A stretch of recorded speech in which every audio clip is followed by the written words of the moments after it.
Welcome to the Eternon channel. This is a place for gentle science-based stories about Earth and its past, created for learning relaxation and sleep. If you find it helpful, please like and subscribe to support the channel. Now take a breath and begin. In wide-field survey data, the claim that a small body is accelerating begins much earlier than any discussion of causes. It begins with the simple requirement that the body is real, repeatedly seen, and consistently measured against a stable star field.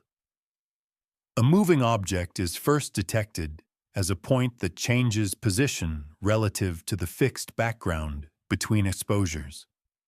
The exposures may be separated by minutes, and then by hours, and then by nights. Each time the stars define a reference lattice, and the candidate must step across that lattice in a way that is coherent in time. This coherence is what separates a real object from detector artifacts and transient events. A cosmic ray strike can mimic a point once. A satellite can mimic motion, but leaves a streak or moves too fast and too straight. A known asteroid can be matched to a predicted position. The candidate that remains is the one that repeats and can be linked. That link is made through timestamps as much as through positions. A measured right ascension and declination are meaningful only when paired with the observation time, because the orbit solution is a reconstruction of motion through time. The survey pipeline therefore records a position estimate and a time estimate for each detection. The position estimate comes from centroiding, which tries to locate the center of the light distribution of the object in pixel space, then transforms that pixel location into sky coordinates by fitting to catalog stars in the same image. The time estimate is tied to the observatory clock and must represent the effective midpoint of the exposure. These details become crucial later because an apparent acceleration can be created by a systematic timing bias or a systematic centroid bias. In the earliest stage, however, the purpose is more basic to establish a chain of detections that can be explained by a continuous path rather than by coincidence. Once the chain exists, the object is described as a tracklet on a given night, a short series of positions that define an apparent motion vector across the sky. The motion vector has a direction and a rate. The object may move quickly or slowly, and the rate influences how confidently the centroid can be measured. If the object trails during an exposure, the centroid depends on how the trail is modeled and on the background subtraction. If the object is tracked at the sidereal rate, stars are sharp and the object may trail. If the telescope tracks at the object's rate, the object is sharp and stars trail, complicating the astrometric solution.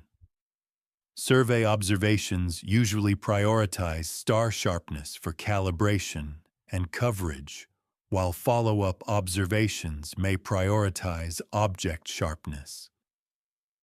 The mixed nature of these data is part of the reason early claims of acceleration must be treated cautiously.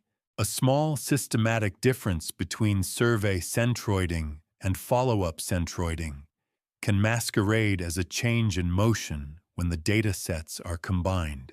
The confirmation step is what tightens the identity. A second observatory, or the same observatory on a subsequent night, must recover the object near the predicted location based on the preliminary orbit. Recovery is both a practical and an epistemic test. Practically, it keeps the object from being lost. Epistemically, it shows that the object's motion is consistent with a single dynamical model rather than with a chance alignment. When the object is recovered, the observation arc extends. The arc is the span of time covered by the measurements. A longer arc contains more curvature information, which helps constrain distance and true velocity. In the first nights, the arc is short, and many orbits can fit, including orbits that differ substantially in their future predictions. With each added night, the family of acceptable orbits narrows, and predictions become more stable. Brightness measurements travel alongside positions even at this stage, because brightness affects both detectability and measurement quality. A faint object near the survey limit produces a noisy centroid. Noise can pull a centroid slightly, especially when the background is structured or crowded. If the object sits near a faint background star or galaxy, the combined light distribution can bias the centroid. Such blending is common and often invisible unless images are inspected closely. If the object has a coma, a surrounding haze of dust and gas, the center of light may not coincide with the nucleus. Even a very subtle asymmetry can shift the centroid by a small amount that becomes significant when precise orbit fitting is attempted. Therefore, the initial establishment of the object's track is accompanied by a quiet awareness that the measured position is not an infallible proxy for the center of mass. It is a proxy that becomes more trustworthy when the object is point-like, well above the noise and free of blending. The phrase "accelerating right now" suggests a continuous dynamical change. But in the earliest stage, the only motion that can be stated is apparent motion on the sky, which is a changed direction of a line of sight. Apparent motion is influenced by Earth's own movement and by parallax and by the object's distance. A nearby object can show rapid apparent motion. A distant object can show slow apparent motion. Yet geometry can reverse these simple instincts. A distant object can show substantial apparent motion if the line of sight changes rapidly due to Earth's motion relative to it, and a nearby object can show slow motion if its velocity vector projects weakly onto the sky. This is why early impressions are unreliable.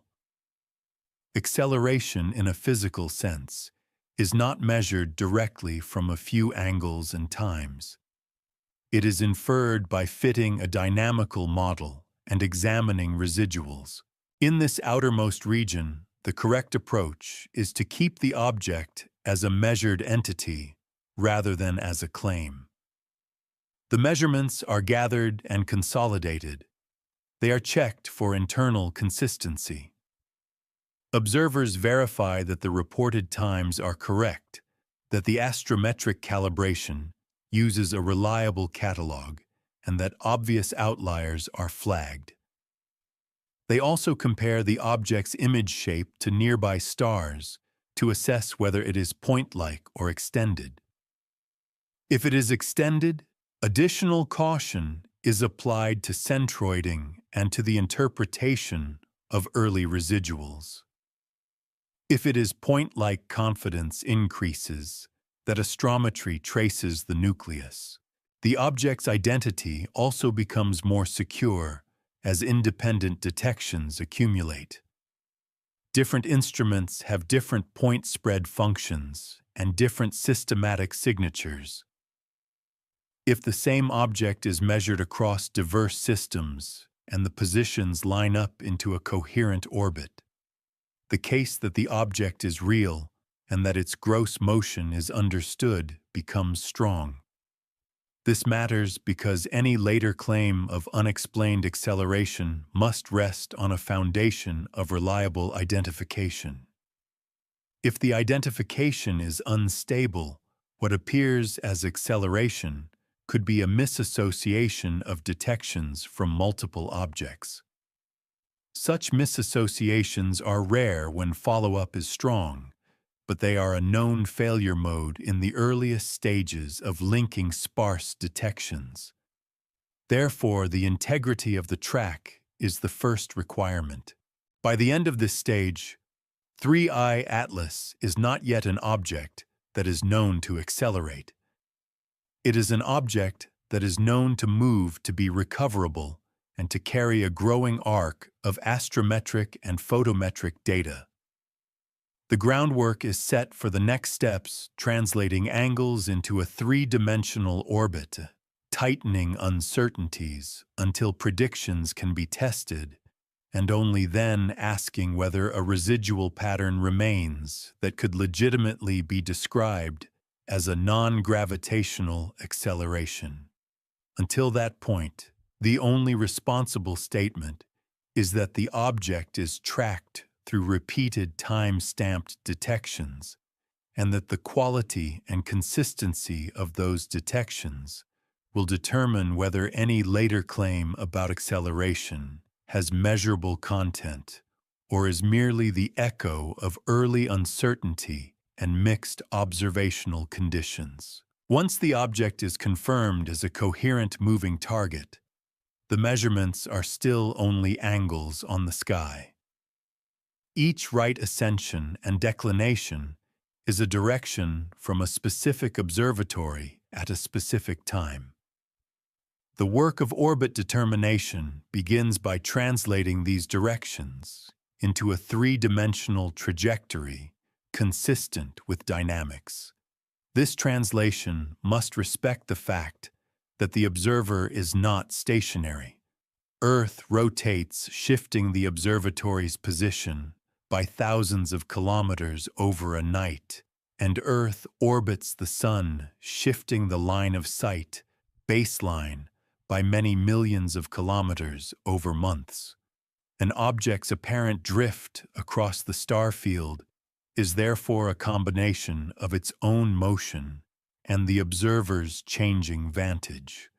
A headline about acceleration often ignores this complexity, but the data do not.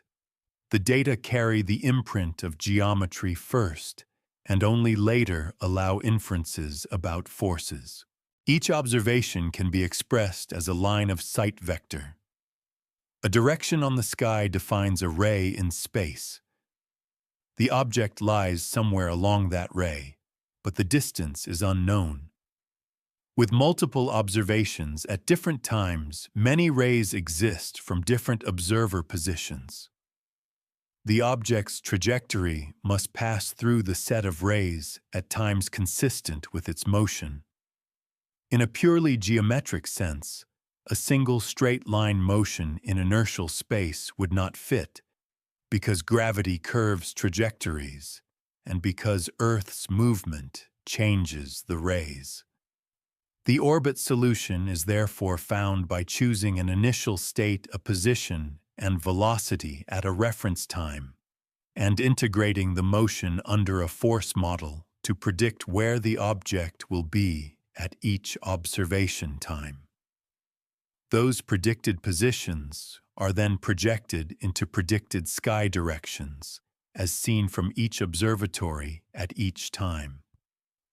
The differences between predicted and observed directions are residuals. The orbit parameters are adjusted to minimize those residuals. In the early stages, distance is the weakest link. A short arc can be fit by a wide range of distances and velocities. A closer solution requires a higher true speed to produce the same angular rate. A farther solution requires a lower true speed. These trade-offs can produce orbit solutions that differ dramatically in implied orbital size and energy while still matching the sky positions within measurement errors. This is why early classification of an orbit as bound or unbound can be unstable. It is also why early talk of acceleration can arise spuriously. If the orbit solution changes as new data arrive, the predicted track changes, and earlier predictions may appear wrong. But wrong predictions early on often reflect uncertainty, not a force. Only when the orbit is tight enough that predictions would be stable under gravity does a persistent residual pattern indicate a real additional acceleration. Parallax provides leverage on distance. Parallax is the apparent shift of the object's position when viewed from different locations. Within a night, Earth's rotation changes the observatory's position enough to produce a measurable parallax for nearby objects. Between observatories, differences in geographic location can provide a baseline even on the same night. Over weeks, Earth's orbital motion provides a much larger baseline, making parallax a powerful distance constraint. As the arc grows and the baseline widens, distance becomes less degenerate. The orbit solution narrows, and the range of acceptable trajectories shrinks. This is the transition from a candidate path to a predictive ephemeris that can be tested. Time is equally important. The observation time must be precise and must be expressed in a consistent timescale when compared to ephemerides and to rotation of Earth. A systematic time offset shifts the predicted direction for a moving object, typically along the direction of motion. If the object is moving rapidly on the sky, a small timing error can create an angular offset that looks like a positional residual. If timing errors vary between observatories, they can create observatory-dependent residual patterns. If timing errors are stable within one instrument, they can create a persistent offset that might be misinterpreted as an acceleration if the orbit model is forced to fit through it. Therefore, careful orbit work treats time as a measured quantity with its own potential biases, not as a perfect input. The conversion between coordinate frames also matters. Observations are made from Earth-fixed locations, but orbit integration is done in inertial frames.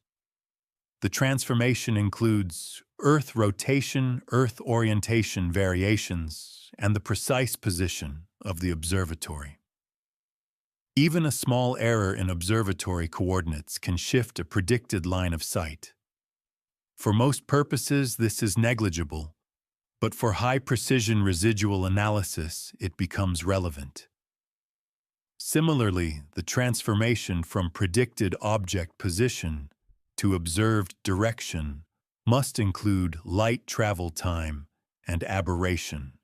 Light travel time means the observed direction corresponds to where the object was when the light left it, not where it is at the time the light is received. Aberration means the observer's motion shifts the apparent direction of incoming light slightly. These corrections are standard, but their importance is that they remove known sources of apparent drift so that residuals are not inflated. The phrase "accelerating right now" often conflates apparent acceleration on the sky with physical acceleration in space. Apparent acceleration can arise even under pure gravity because the projection of motion onto the sky changes with geometry. A body moving on a smooth orbit can appear to speed up or slow down on the sky as its distance changes and as viewing angles change. For example, as an object approaches Earth, its angular speed increases. As it recedes, angular speed decreases. These are not additional forces. They are consequences of geometry. Therefore, before any physical acceleration beyond gravity is inferred, the geometric and gravitational projection must be modeled. Only the residual after that modeling carries meaning. A further complication is that the measured sky position may not represent the nucleus. If the object has a coma, the light distribution can be extended and asymmetric. The measured centroid can shift with seeing with aperture and with the evolving coma. This can introduce apparent changes in position that are not due to motion of the nucleus. In a short arc, These shifts can be absorbed into the orbit solution as changes in distance and velocity because the fit is flexible. Later, as the orbit tightens, these shifts can appear as residual patterns. Therefore, the geometry stage is also the stage where analysts begin to ask whether the object is point-like or extended, and whether different measurement methods produce consistent positions. As the orbit becomes better constrained, the object's motion can be described in a more stable way. The path can be integrated forward to produce a predicted ephemeris with small uncertainty. Observers use the ephemeris to point telescopes and recover the object. Each recovery confirms the geometry and tightens the orbit further. In this stable regime, the question of acceleration becomes meaningful. If under a gravity-only model, the predicted positions are consistently offset in a way that grows with time, the residual pattern suggests a missing acceleration term or a persistent measurement bias. If the residuals remain randomly scattered around zero at the expected level, the object is not accelerating beyond what gravity predicts to the level of detectability. Thus, in this region, the work is to prevent premature conclusions. The object's motion is reconstructed from angles and times, with the observer's motion included, and with corrections for light and frame effects included. The result is a gravitationally consistent trajectory that is refined as the arc grows. Only after this refinement can the phrase accelerating right now be grounded in a specific residual pattern that cannot be removed by ordinary geometry and gravity. Until then, what is observed is apparent drift, and apparent drift is a blend of many motions. The translation from that blend to a claim about forces is the central discipline of orbit determination, and it requires enough time, enough geometry, and enough cross-checked data that the remaining residuals can be trusted as a property of the object, rather than as a property of the measurement and the vantage point. As the arc lengthens, orbit fitting moves from a wide family of plausible trajectories to a narrower set that can be tested by prediction. In the earliest phase, an orbit solution is often best understood as a hypothesis that allows recovery, not as a definitive description of the object's path. Short arcs do not constrain distance well, and the orbit parameters that depend strongly on distance, such as semi-major axis and eccentricity, can vary widely while still fitting the measured sky angles. This is the mathematical source of many dramatic interpretations. If an early solution implies a certain path, and a later solution implies a different one, it can feel as if the object has changed course. In reality, the object has not changed. The model has changed because the data have reduced the allowed region of parameter space. This reduction happens because new observations add curvature information and parallax leverage. Curvature in the observed track arises from the object's changing direction in inertial space under gravity and from Earth's changing vantage.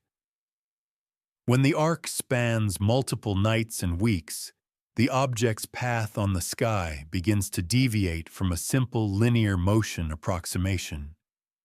This deviation is exactly what allows the orbit to be pinned down.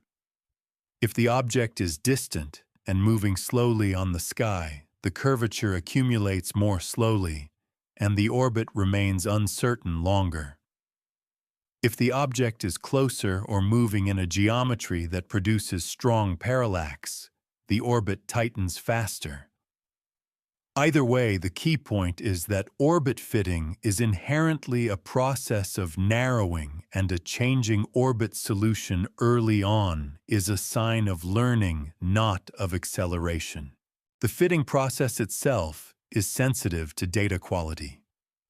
Each astrometric point carries an uncertainty. If the uncertainties are underestimated, the fit will try to pass too close to every point and can produce a solution that is overly influenced by a few biased measurements. If uncertainties are overestimated, real signals can be washed out. In practice, orbit solutions are improved by inspecting residuals and adjusting weights. If one observatory's points consistently sit offset, those points may be downweighted. If some points are clear, outliers, perhaps due to blending with a background star, they may be removed. These adjustments can shift the orbit slightly. From the outside, such shifts can look like the object is behaving strangely. From the inside, they are the expected consequences of building a consistent data set. There is also the issue of mixing data types. Survey astrometry often has different systematic properties than targeted follow-up astrometry. Survey images prioritize coverage and may not be optimized for faint object centroiding. Follow-up observations are often optimized and can produce higher precision. If survey points are weighted too strongly relative to follow-up points, they can pull the orbit in a biased direction. Later, when follow-up dominates, the orbit can shift back. This can create a perceived transition. A careful analyst therefore ensures that the weighting reflects realistic precision and that known survey systematics are considered.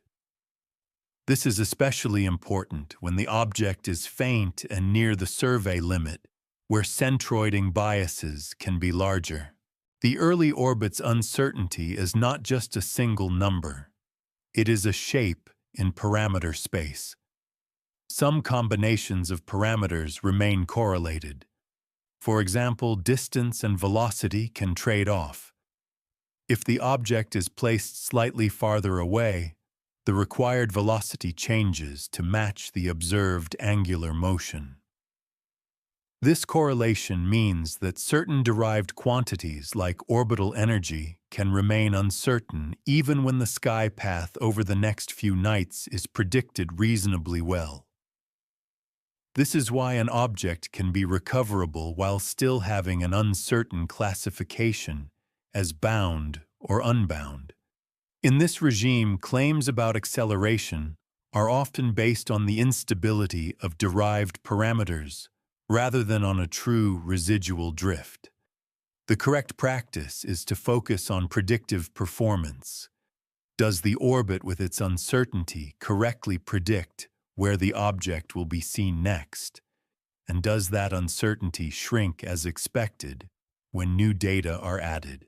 A true non-gravitational acceleration, in contrast, produces a different signature.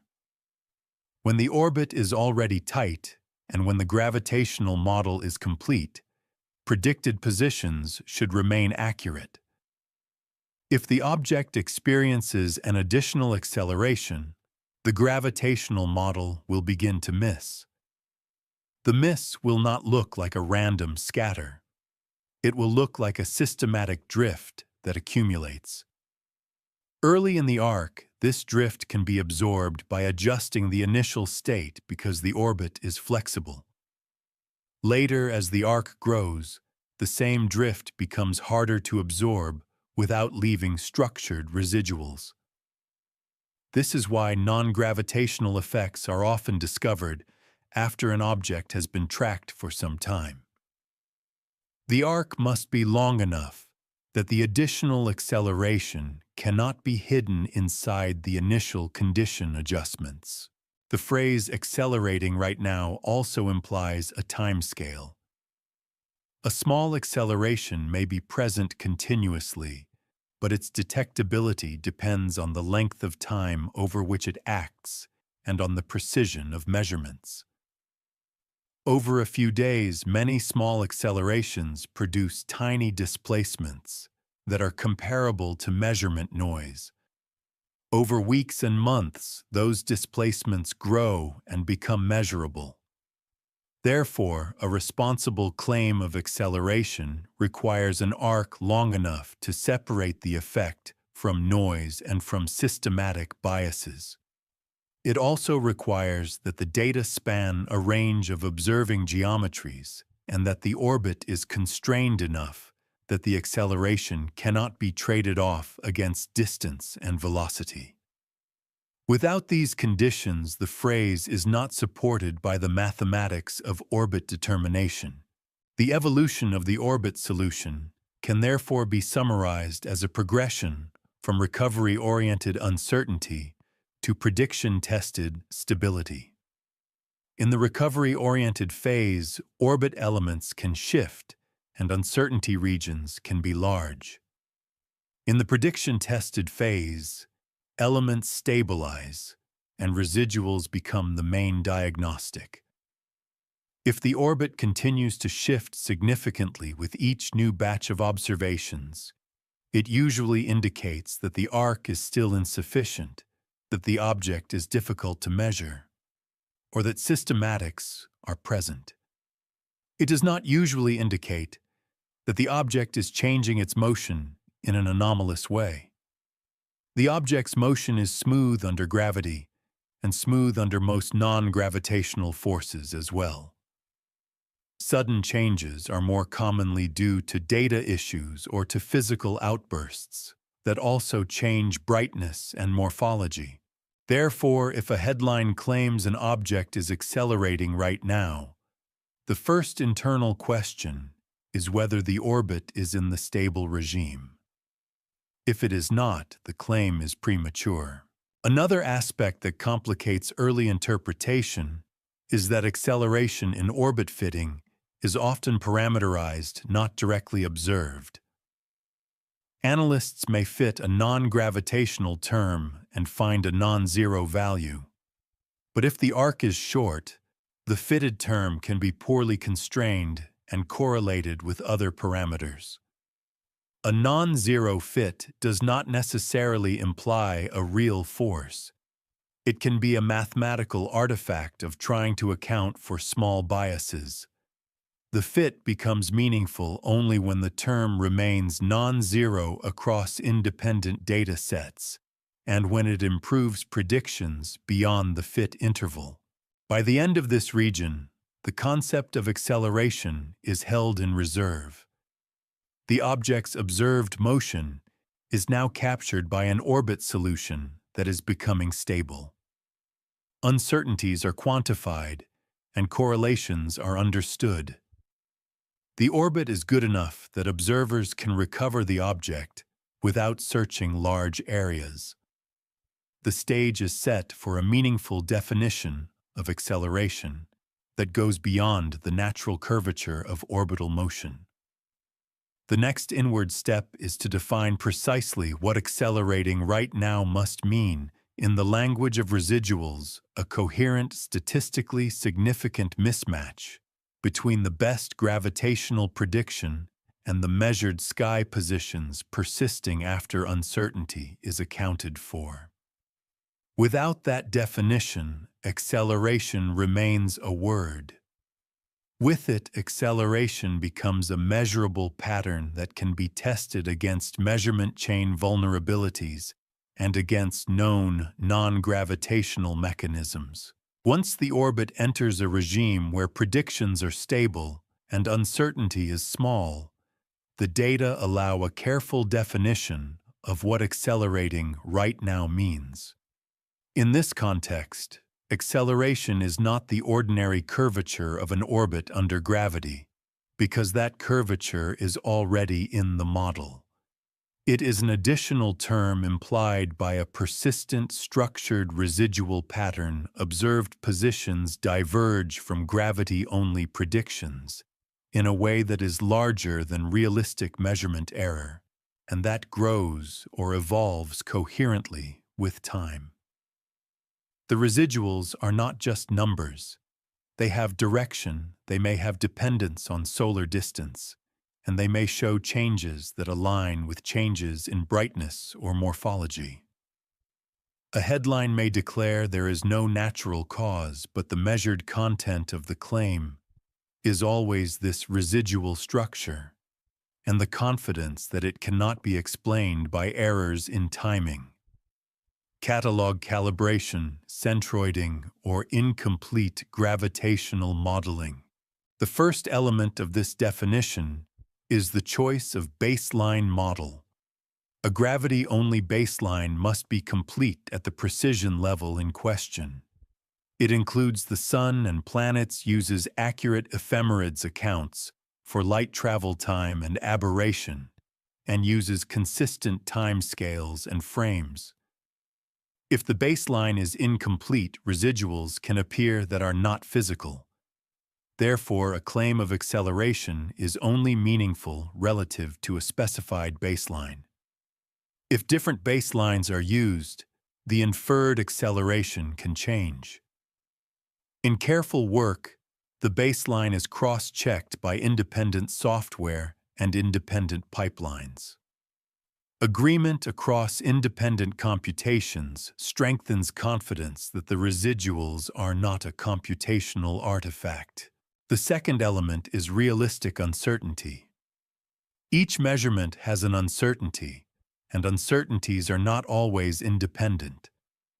Observations from the same telescope can have correlated errors due to shared systematics. If errors are correlated, residuals can look coherent, even when no physical acceleration exists. Therefore, analysts examine residual distributions and adjust weights to reflect real scatter. They also look for observatory-specific offsets. If one observatory dominates the residual drift, the drift may be systematic. If the drift persists across many observatories with different instruments and reduction methods, the case for a real effect strengthens. The statistical language here matters.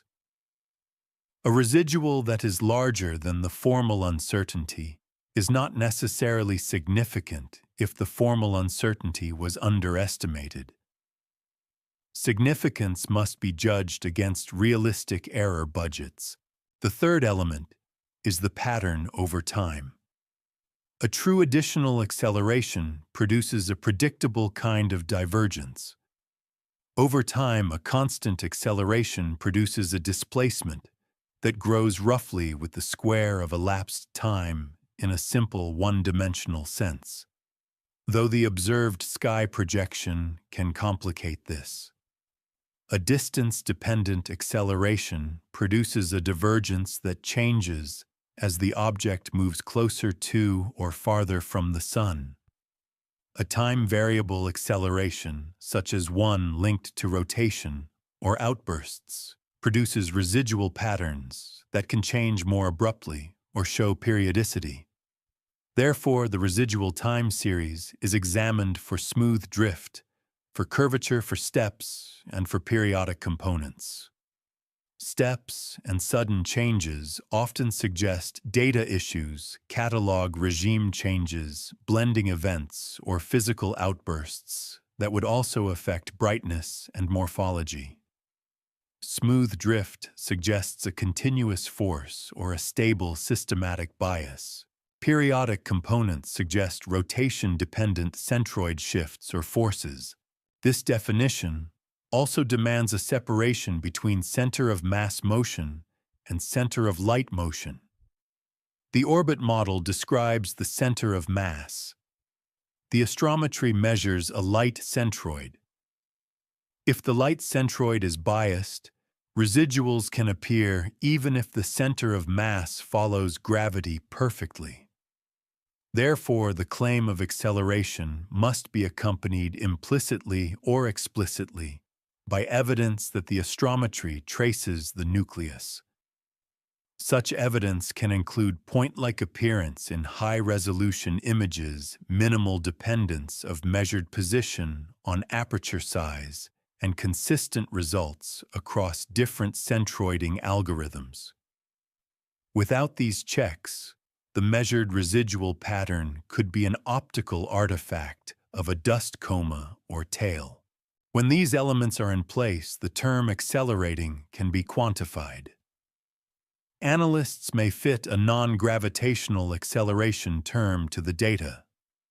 The fitted term is expressed as an acceleration vector in a chosen frame and may be scaled by a function of heliocentric distance. The fit returns parameter values with uncertainties. If the acceleration parameters are significantly different from zero and robust under different data subsets and reductions, the claim gains weight. Yet even then, the claim that there is no natural cause is still not justified. A measured non-gravitational acceleration is a natural phenomenon in small body dynamics. The correct question is which natural cause is consistent with the acceleration's direction, magnitude, and time dependence given physical constraints. The phrase "right now" is also examined. It implies contemporaneity and perhaps suddenness. In reality, most detected non-gravitational accelerations are inferred over an interval. The acceleration may be present continuously, but it becomes detectable only after enough time. A sudden detection can be the result of reaching sufficient arc length rather than a sudden onset of the force. Alternatively, the force could change due to an outburst. Distinguishing these requires looking for correlated changes in brightness and morphology. If the acceleration appears to turn on at a specific time, and if brightness changes or coma features appear, then a physical event is plausible. If no such changes exist and the acceleration appears as a steady drift, it is more likely a continuous effect that became measurable as the arc grew. This region also considers the possibility that the object's classification as unusual is being driven by language rather than by numbers. A small fitted acceleration might be statistically significant but physically modest. Its magnitude may fall within the range commonly observed for comets with weak activity. It may also be consistent with radiation pressure if the object is small. The way it is described in headlines depends on context, but the measured content remains the same.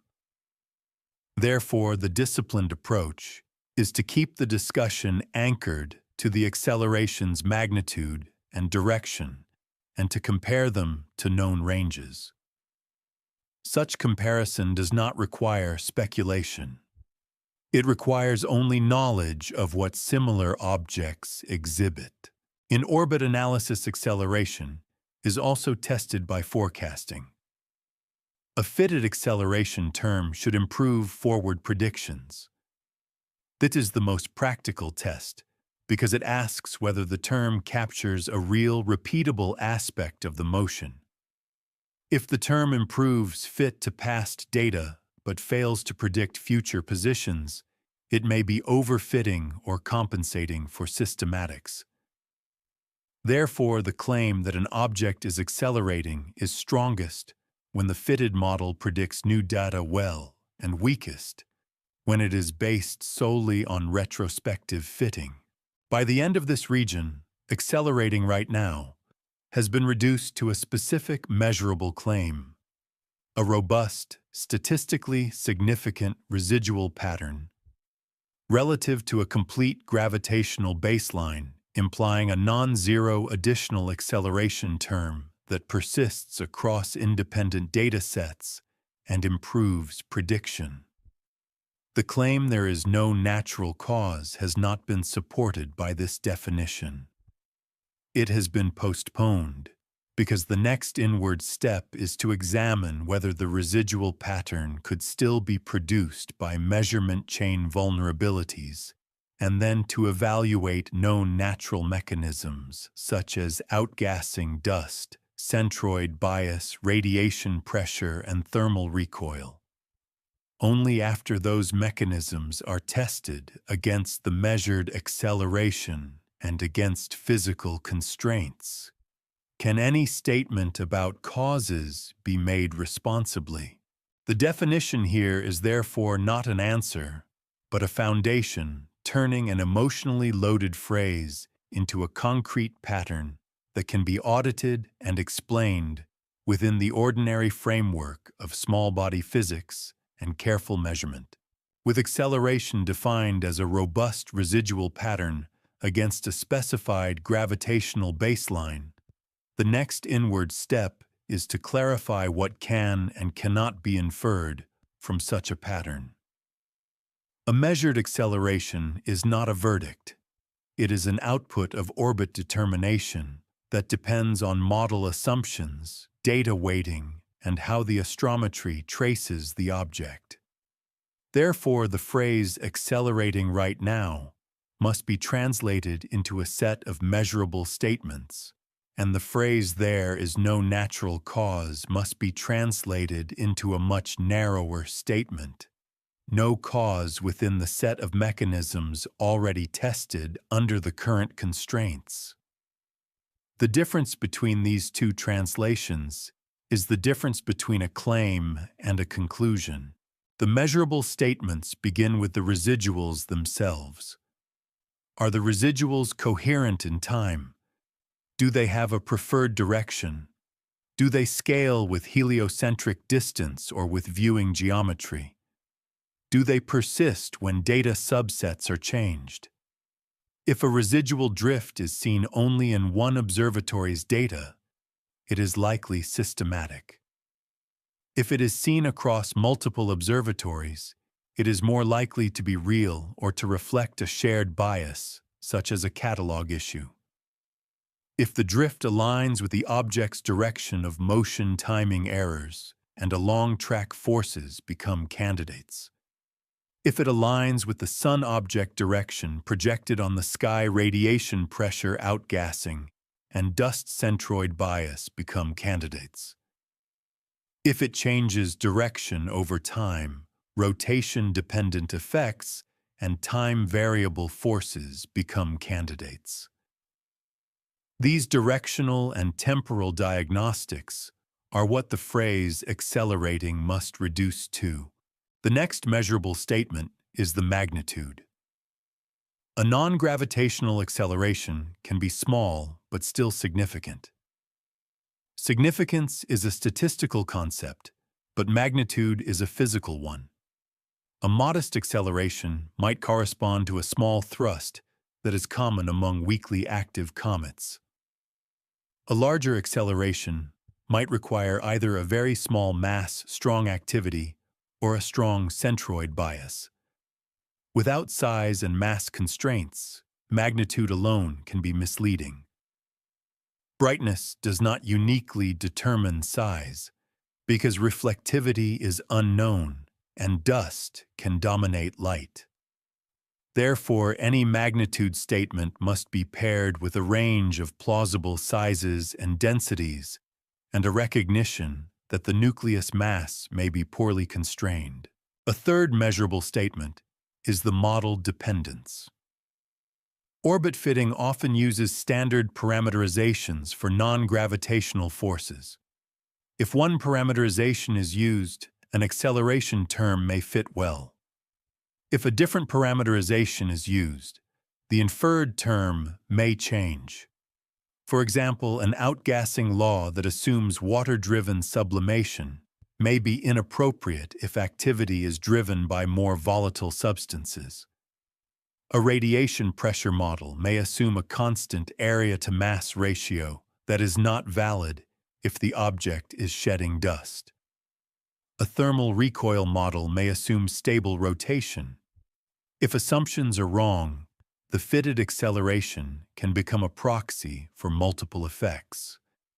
Therefore, the phrase "there is no natural cause" is at best a statement that no cause within a particular assumed model family has yet produced a fully satisfactory fit and prediction. The phrase "right now" is also a modeling statement. If the acceleration is inferred from a fit over a recent interval, it may reflect a change in data quality rather than a change in physics. As the object brightens, astrometry improves, and residuals become smaller, making subtle effects detectable. Alternatively, as the object brightens due to dust, centroid bias can increase, making apparent acceleration larger. In both cases, the sense of a present acceleration can be an artifact of crossing a detectability threshold. The physical question is whether the inferred acceleration remains when the data set is extended and when different reduction choices are tested. At this stage, the tidal language must be held against the simplest counter-explanations. The most common counter-explanation for apparent acceleration is not exotic physics. It is measurement bias combined with the orbit's tightening. A second common counter-explanation is incomplete modeling of the measurement environment, such as differential chromatic refraction blending or catalog systematics. A third is that the fitted acceleration term is compensating for heterogeneous data sets with different systematic properties. Therefore, before any physical mechanism is judged, the residual pattern must be shown to survive these counter-explanations. This region also clarifies how a claim of no natural cause could ever be supported. In practice, it cannot be supported in an absolute sense, because natural causes include a wide range of known mechanisms and combinations, and because measurement is never perfect. The best that can be supported is a constrained statement such as, under the current data set and within realistic uncertainties, the residual drift cannot be explained by known observational systematics and is consistent with an additional acceleration whose magnitude and direction are not easily matched by standard outgassing radiation pressure or thermal recoil models given plausible physical parameters.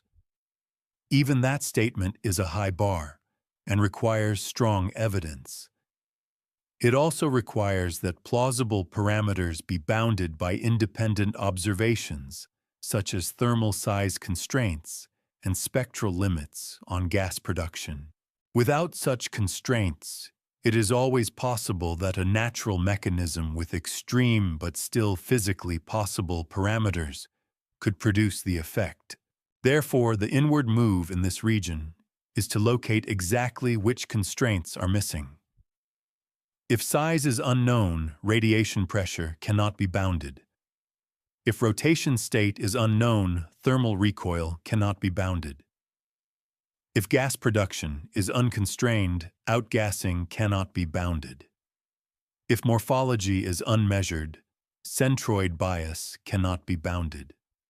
If catalog and refraction systematics are not tested, measurement artifacts cannot be bounded. The phrase "there is no natural cause" is thus revealed as shorthand for a large set of missing measurements. The disciplined response is not to accept the shorthand, but to specify which measurements would collapse the uncertainty. In a practical sense, the next steps are straightforward. Obtain high-resolution images to establish whether the object is point-like and to measure any coma or tail asymmetry. Measure astrometry with nucleus-focused methods and test aperture dependence. Obtain spectroscopy, or at least broadband color measurements, to constrain composition and to identify whether gas emission is present. Obtain thermal infrared observations, if possible, to constrain size and albedo. Gather a robust light curve to determine rotation period and to detect tumbling or spin changes. Extend the astrometric arc and test prediction with and without an additional acceleration term. Compare independent orbit solutions produced by different teams and software. Each of these steps reduces the room for ambiguous interpretation. By the end of this region, acceleration has been translated into a set of diagnostic questions rather than a rhetorical statement. The object either shows a robust residual drift or it does not. If it does, the drift has a direction, a magnitude, and a time dependence that can be compared to known mechanisms. If it does not, the claim collapses.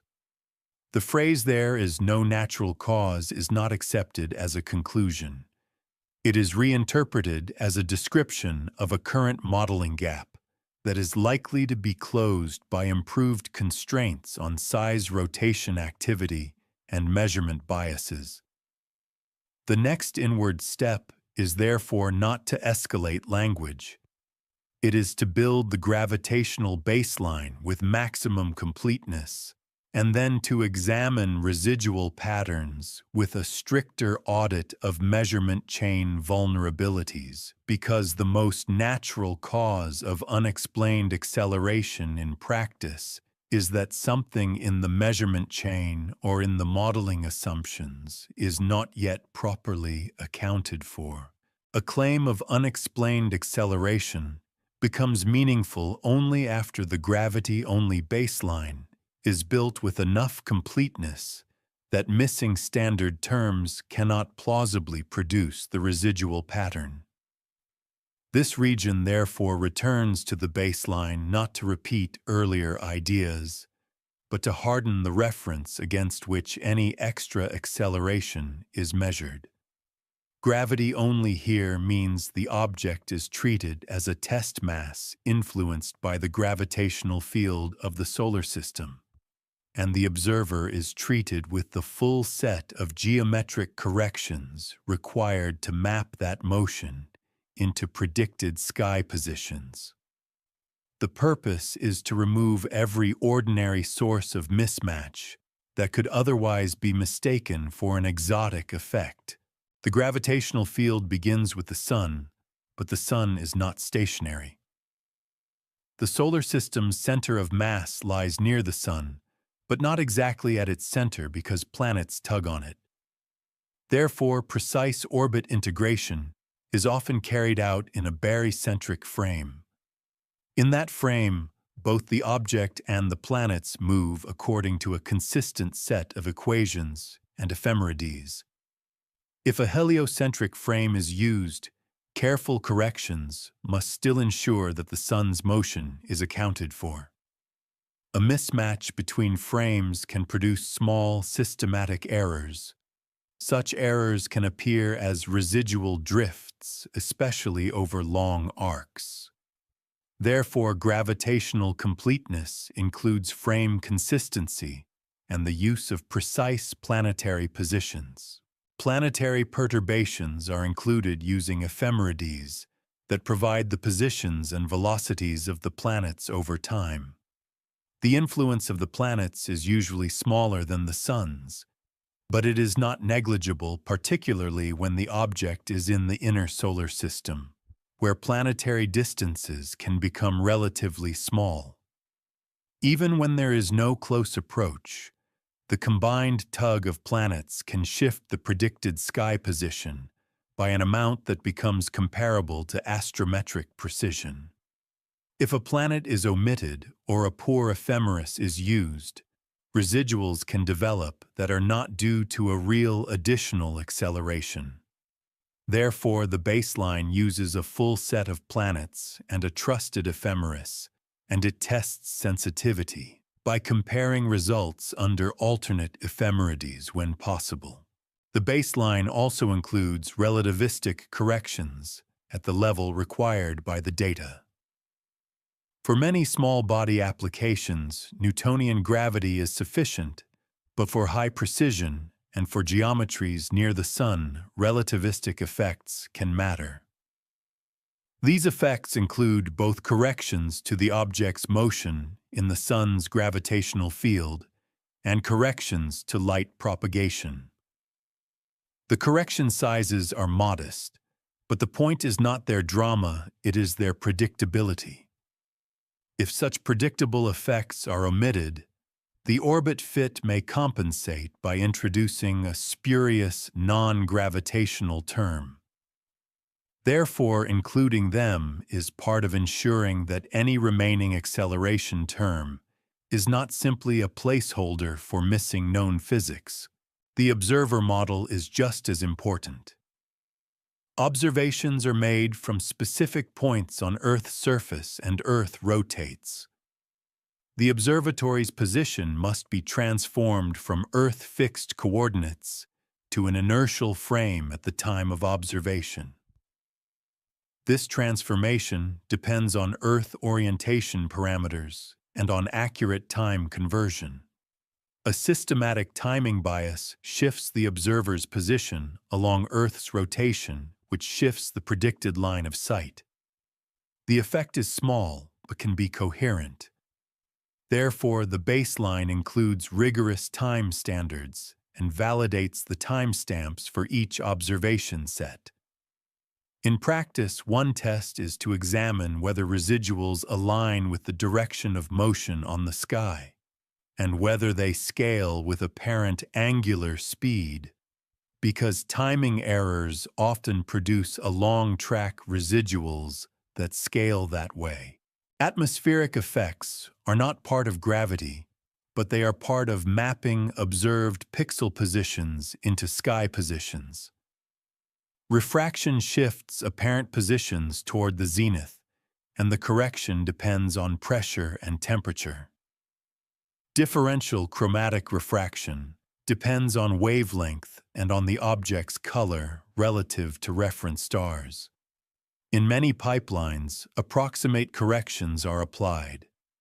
If the object is observed at a high air mass, repeatedly refraction-related biases can be coherent and can mimic a non-gravitational effect. Therefore, a hardened baseline includes selection or weighting that reduces the influence of high air mass observations, and it tests whether the residual pattern changes when such observations are excluded. If the claimed acceleration disappears under that exclusion, the cause is not dynamical. Catalog systematics also sit at the boundary of baseline completeness. Astrometric reduction relies on reference star catalogs. If the catalog has local biases, those biases can imprint on the measured positions. In a hardened analysis, one checks whether residual patterns correlate with sky region and whether re-reducing data using a different catalog changes the result. If different catalogs yield different inferred accelerations, the acceleration may be at least partly catalog-driven. If the effect persists across catalogs, confidence increases that it is real or that it reflects a bias common to both catalogs. Once the gravity-only baseline is hardened, the orbit solution should become predictive. The object's next positions can be forecast with a small uncertainty region. This allows the cleanest test of an additional acceleration. If the object is observed at the forecast times, and the observed positions consistently land off-center in the same direction, then either a real additional acceleration exists, or a persistent bias exists. The distinction then hinges on whether the bias can plausibly remain stable across different observing systems. If multiple observatories with different optics detectors and pipelines see the same offset, a shared bias becomes less likely. If only one observatory sees it, a localized bias is likely. In this region, the phrase "no natural cause" is reinterpreted as a statement about what remains after hardening. If residual drift remains after the baseline includes full planetary perturbations, relativistic corrections, where relevant rigorous time and frame handling and careful selection against refraction and catalog-driven systematics, then the residual is more likely to be physical, in the sense of either a real non-gravitational acceleration or a center-of-light bias tied to the object's own environment. Both of these are natural. Therefore, the phrase "no natural cause" is still not justified. The only change is that the space of plausible explanations becomes narrower, and attention can move more confidently to physical mechanisms that are external to gravity, such as outgassing and light-driven forces, and to the optical effects of dust and coma. A crucial practice here is cross-validation with independent orbit determination. Different software uses different numerical integrators, different default models, and different ways of handling uncertainties. If independent solutions agree on the presence and direction of a residual drift, confidence increases that it is not a coding artifact. If they disagree, the claim of acceleration is weakened. Similarly, independent teams may handle data weights differently. If the acceleration depends strongly on one team's weighting scheme, it may be an artifact of how the data were treated. A hardened baseline therefore includes sensitivity tests, remove suspect data, vary weights, compare catalogs, and compare software. A real acceleration should survive these stresses and remain within similar ranges. By the end of this region, the stage is set for the next inward step, which is to examine the measurement chain failure modes in detail as they apply specifically to this object's dataset. The hardened gravitational baseline narrows the question. If an acceleration is still inferred, it is either because the object experiences a non-gravitational force, or because the measured centroid is shifted by dust or other brightness structure. The next step is therefore not to proclaim a lack of natural cause, but to systematically audit the non-gravitational and observational pathways that are known to produce precisely these kinds of residual patterns, beginning with the simplest and most common subtle biases in astrometry due to centroiding blending and the object's own extended emission. Only after those are tested can the physical force mechanisms be evaluated with confidence.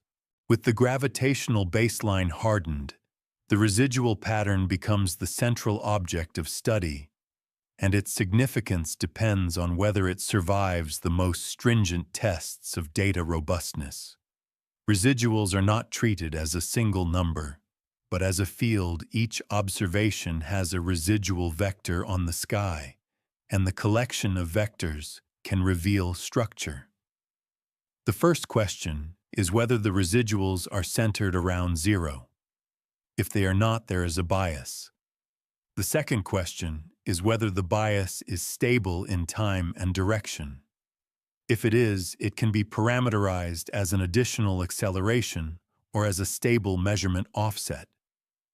The third question is whether the bias appears across independent datasets.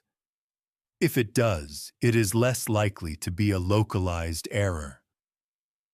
The outcome of these questions is not an interpretation yet. It is a classification of the residual behavior. A coherent residual drift can take several forms. It can be a smooth divergence that grows with time. It can be a near-constant offset that persists. It can be a drift that changes slope. It can be a pattern that repeats with a period. Each form suggests different tests. A smooth divergence that grows steadily is consistent with an unmodeled continuous acceleration or with a systematic error that is stable in sign. A constant offset is consistent with a stable astrometric bias, such as a catalog offset, a timing offset, or a persistent centroid shift in the same direction. A drift that changes slope could indicate a change in force magnitude with solar distance, a change in object activity, or a change in observing conditions or instruments. A periodic residual suggests rotation-linked effects, either in the force itself or in the measured center of light. The data can be subdivided to probe these possibilities. One subdivision is by observatory. If the drift is dominated by one site, it is likely instrumental or reduction-related. If the drift is present in multiple sites, but with different amplitudes, it may still be systematic, because different pipelines can respond differently to the same extended structure. If the drift is consistent across sites, it points toward a common physical cause or a shared bias, such as catalog systematics. Another subdivision is by time. If the drift is present only early on and fades later, it may reflect early low signal-to-noise astrometry or early blending events, not a persistent force. If it begins at a certain time, it may reflect a physical change, such as an outburst, or a change in geometry, such as the object entering a crowded field. Another subdivision is by observing geometry. Residuals can be examined versus air mass to test refraction effects, versus phase angle to test scattering and dust geometry, and versus sky region to test catalog variations. Another crucial robustness test is to vary the reduction method. Astrometry relies on assumptions about the point spread function and the background. A faint object can be centroided by fitting a symmetric function, by using a weighted centroid, or by fitting a trailed model if motion during exposure is significant. Each method can yield slightly different positions when the object is faint or extended. If the inferred acceleration depends strongly on the centroiding method, it is likely that the object's light distribution is influencing the measurement. If it is insensitive to method, the measurement is more likely tracing a stable physical point. A similar test concerns aperture dependence. If the object has a coma or tail, the measured centroid can shift as the aperture includes more extended light. A small aperture may emphasize the nucleus. A larger aperture includes more coma and tail. If measured positions shift systematically with aperture, then the center of light is not coincident with the nucleus. This can create apparent acceleration because the centroid shifts in a direction often related to the sun object line, since tails tend to point away from the sun. Therefore, a claim of non-gravitational acceleration is weakened if aperture dependence is strong and is strengthened if aperture dependence is minimal. Blending is tested through image inspection and through cross-matching with background catalogs. The object can pass near faint stars and galaxies that are below easy visual detection in single exposures. When overlap occurs, the centroid can be pulled toward the background source. If this occurs on some nights and not others, it creates residual outliers and can bias the orbit if not recognized.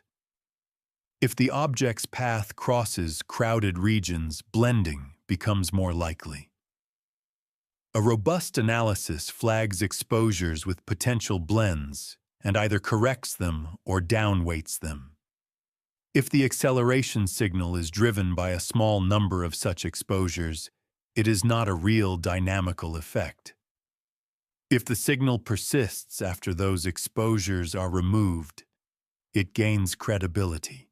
Timing consistency is also tested through residual direction.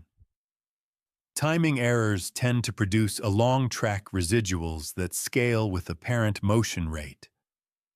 If residuals are predominantly along the direction of motion, and the magnitude scales with the motion rate, timing becomes a leading suspect. If residuals are not aligned with motion or do not scale, timing is less likely. Timing problems can also be isolated by comparing exposures taken close in time with different timing systems or by checking the metadata. In a multi-observatory data set, it is common for a single timing misconfiguration to create a stable offset.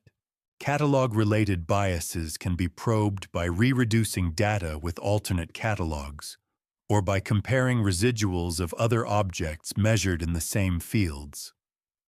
If many objects show similar offsets in a field, the field solution or catalog may be biased. If only this object shows the offset, the cause may be the object's morphology or a force. Catalog bias can also produce systematic differences in right ascension versus declination residuals, depending on local distortions. Such patterns can be diagnostic. If after these tests, a coherent drift remains a parameterized acceleration model, can be fit and evaluated by its predictive power. The acceleration parameters are not accepted because they reduce residuals retroactively. They are accepted only if they improve forecasting. This involves holding out part of the data or using new observations obtained after the fit. If the acceleration model predicts those new observations better than the gravity-only model, the acceleration is likely capturing a real effect.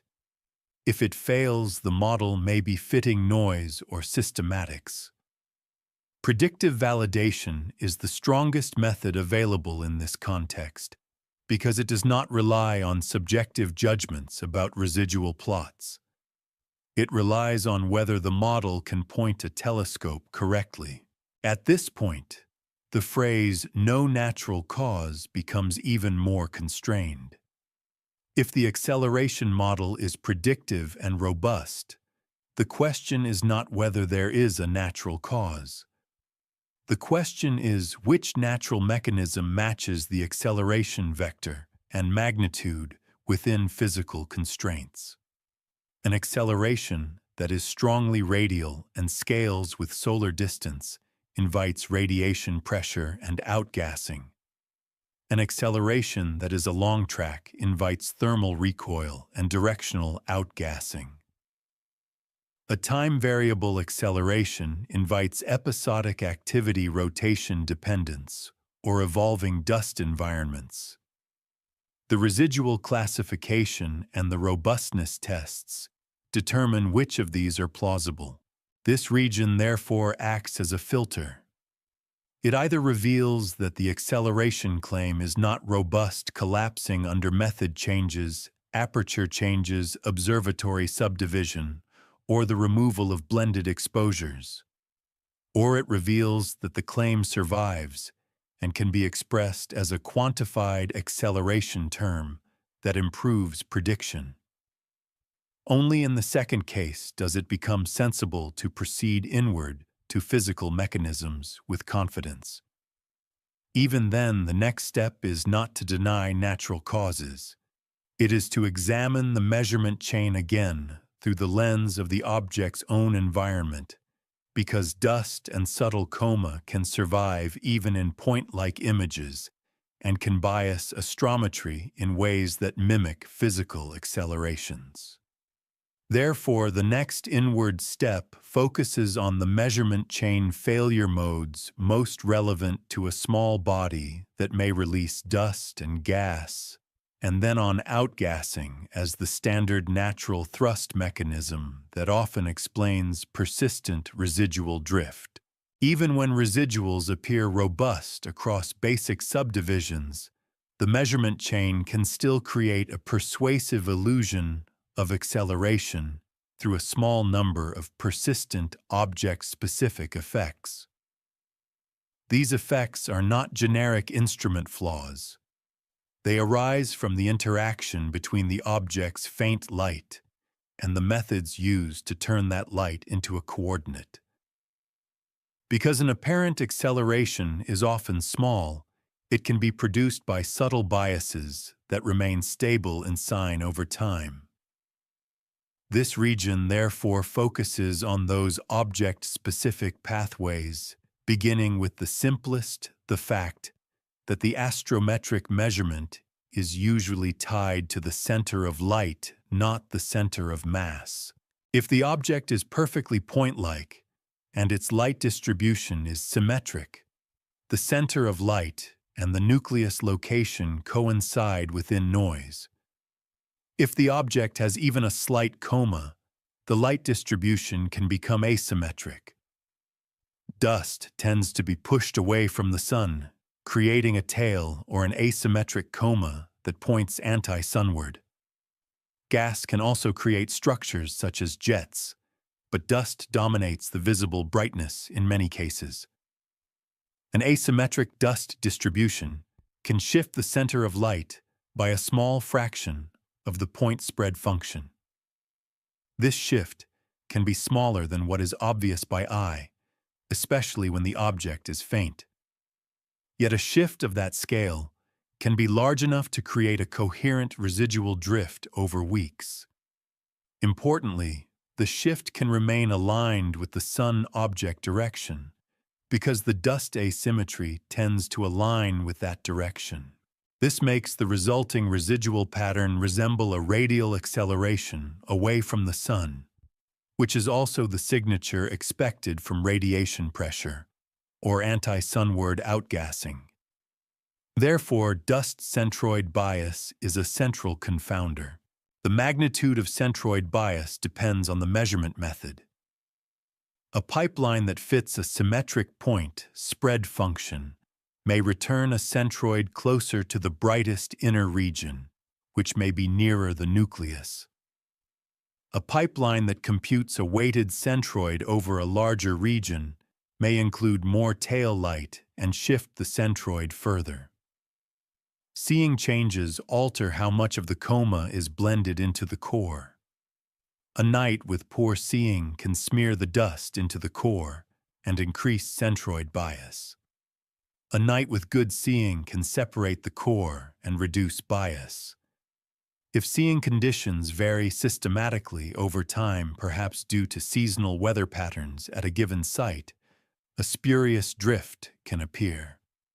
Even if seeing varies randomly, it can create scatter that might be mistaken for time-variable acceleration. Therefore, one of the strongest tests is to measure positions with different aperture sizes and different centroid methods, and to check whether the inferred acceleration changes. Another object-specific pathway is color. Differential chromatic refraction shifts the apparent position of a source depending on its spectral energy distribution. Reference stars have a distribution of colors. The object may have a different color, especially if its light is dominated by dust scattering or by gas emission bands in certain filters. At higher air mass, the atmosphere's refractive index causes a color-dependent shift. The shift is typically along the zenith direction. If the object is observed repeatedly at similar air mass and similar hour angles, this shift can be coherent. If the object remains visible only in a narrow time window near dawn or dusk, such repetition is common.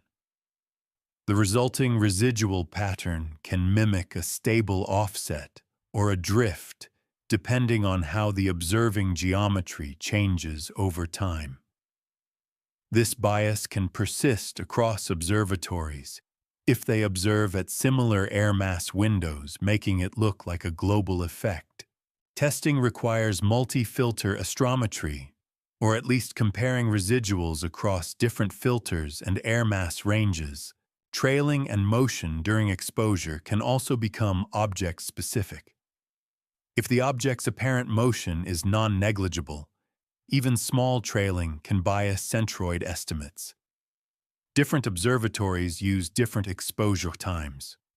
A longer exposure increases signal-to-noise, but increases trailing. A shorter exposure reduces trailing, but reduces signal-to-noise. The trade-off can produce different centroid biases across data sets. If the object's apparent motion changes over time, as it often does with changing distance, the amount of trailing changes even for fixed exposure time. This can create a time-dependent systematic shift that might be mistaken for acceleration. The test here is to examine residuals as a function of exposure time and apparent motion rate. If residual magnitude correlates with these trailing related centroid bias is implicated. Background complexity was another object-specific factor.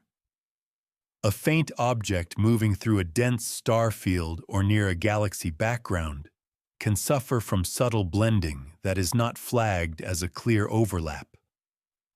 The background can be uneven and the centroid algorithm may be pulled by gradients.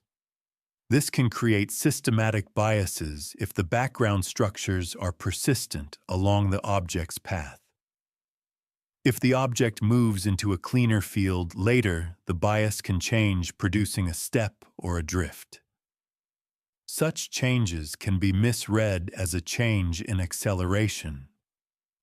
The test is to inspect image cutouts and to map residuals onto sky position to see whether residual changes coincide with entering or leaving crowded regions. There is also a subtle object-specific bias associated with signal-to-noise itself. At low signal-to-noise centroid estimates can be biased toward brighter noise fluctuations in the vicinity of the true centroid. This bias is not purely random. It can have directionality if the point spread function is asymmetric or if the background is sloped. If the object is near the detection threshold in early data and becomes brighter later, the centroid bias can change with time, creating an apparent drift. This is a common pathway to a headline claim: early data points, noisier and more biased, pull the orbit. Later data points, cleaner, reveal a mismatch. The mismatch is then interpreted as acceleration. In reality, the mismatch may be a change in measurement quality. The robust approach is to reweight early data appropriately, or to restrict the analysis to high-quality data and see whether the acceleration remains. An additional pathway is the choice of catalog and the density of reference stars. In sparse star fields, the astrometric solution can be less constrained, and small distortions can produce offsets. In dense fields, the solution can be more constrained, but also more vulnerable to mismatches and to unresolved binaries in the catalog. If the object's observations occur across varying star densities, the quality of the astrometric calibration can vary. This can produce time-varying residual behavior that mimics acceleration. Testing includes comparing residuals to the number of reference stars used and to the quality metrics of the plate solution. When these object-specific pathways are considered together, the phrase "no natural cause" becomes less tenable because many of these pathways produce acceleration-like residuals without any change in the object's center of mass motion. They are natural in the sense of being expected consequences of measuring faint, potentially extended sources. They are also testable. A careful analysis can attempt nucleus-centered astrometry by fitting a model that includes a coma component and solving for the nucleus position. It can use high-resolution images to locate the photocenter relative to coma structure. It can compare positions in different filters and at different air masses. It can examine residual dependence on aperture seeing exposure time and background field. Each test can either reduce the apparent acceleration or demonstrate that it is insensitive to these choices. If after all these tests the residual drift remains, then the object is either experiencing a real non-gravitational acceleration, or there is a shared systematic bias that has not been identified. At that point, physical mechanisms become the focus, beginning with outgassing.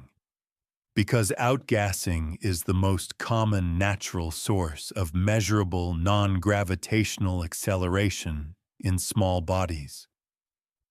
The movement inward is therefore justified only when the measurement chain has been shown to be stable with respect to method choices. Otherwise, the acceleration is not a property of the object. It is a property of the way the object's light is turned into a coordinate. This region aims to make that distinction sharp because it is the central difference between an object that is truly accelerating and an object that is merely difficult to measure. If the acceleration, like residual drift, survives a strict measurement audit, the next inward step treats it as potentially dynamical and evaluates the most established natural mechanism for such drift, non-gravitational thrust from outgassing. Outgassing is the momentum exchange that occurs when volatile material transitions from solid to gas and escapes the surface. The escaping gas carries momentum away from the nucleus. Conservation of momentum requires an equal and opposite reaction on the nucleus. The resulting acceleration can be small, but it can be measurable because it acts continuously, and because modern astrometry can detect small, systematic divergences from gravity-only predictions when the arc is long and the data are good. Outgassing is driven by solar heating, but the relevant temperature thresholds depend on which volatile substances are present and where they are located. Water ice requires relatively warmer conditions to sublimate vigorously, while more volatile substances can sublimate farther from the sun. The surface may be covered by a porous dust layer that insulates underlying ice. Heat can penetrate slowly, and this creates delays. Cracks and vents can expose fresh material and allow gas to escape through localized jets. Because activity can be localized, the thrust can have a preferred direction. A perfectly symmetric, evenly active surface produces little net thrust because forces cancel. A localized jet produces a net thrust that can be large compared to the object's mass, especially if the object is small. The direction of thrust is decisive for interpreting residuals. A simple expectation is that the thrust is roughly away from the sun because the sunward side is warmer. Yet real bodies introduce a thermal lag. The warmest region can occur on the afternoon side of the rotating body offset from the subsolar point. Therefore, the average thrust vector in space can be rotated relative to the sun object line. In orbit coordinates, this can produce components not only radial, but also along track, changing the object's speed along its orbit and sometimes out of plane if the jet geometry is tilted. This means that a measured residual pattern that is not purely radial does not rule out outgassing. It can instead indicate a rotated thrust direction set by rotation, thermal inertia, and jet location. Outgassing also varies with time. As the object approaches the sun, heating increases and activity can rise. As it recedes, activity can fall. Yet many objects show asymmetry around perihelion because heat penetration and surface evolution delay peak activity.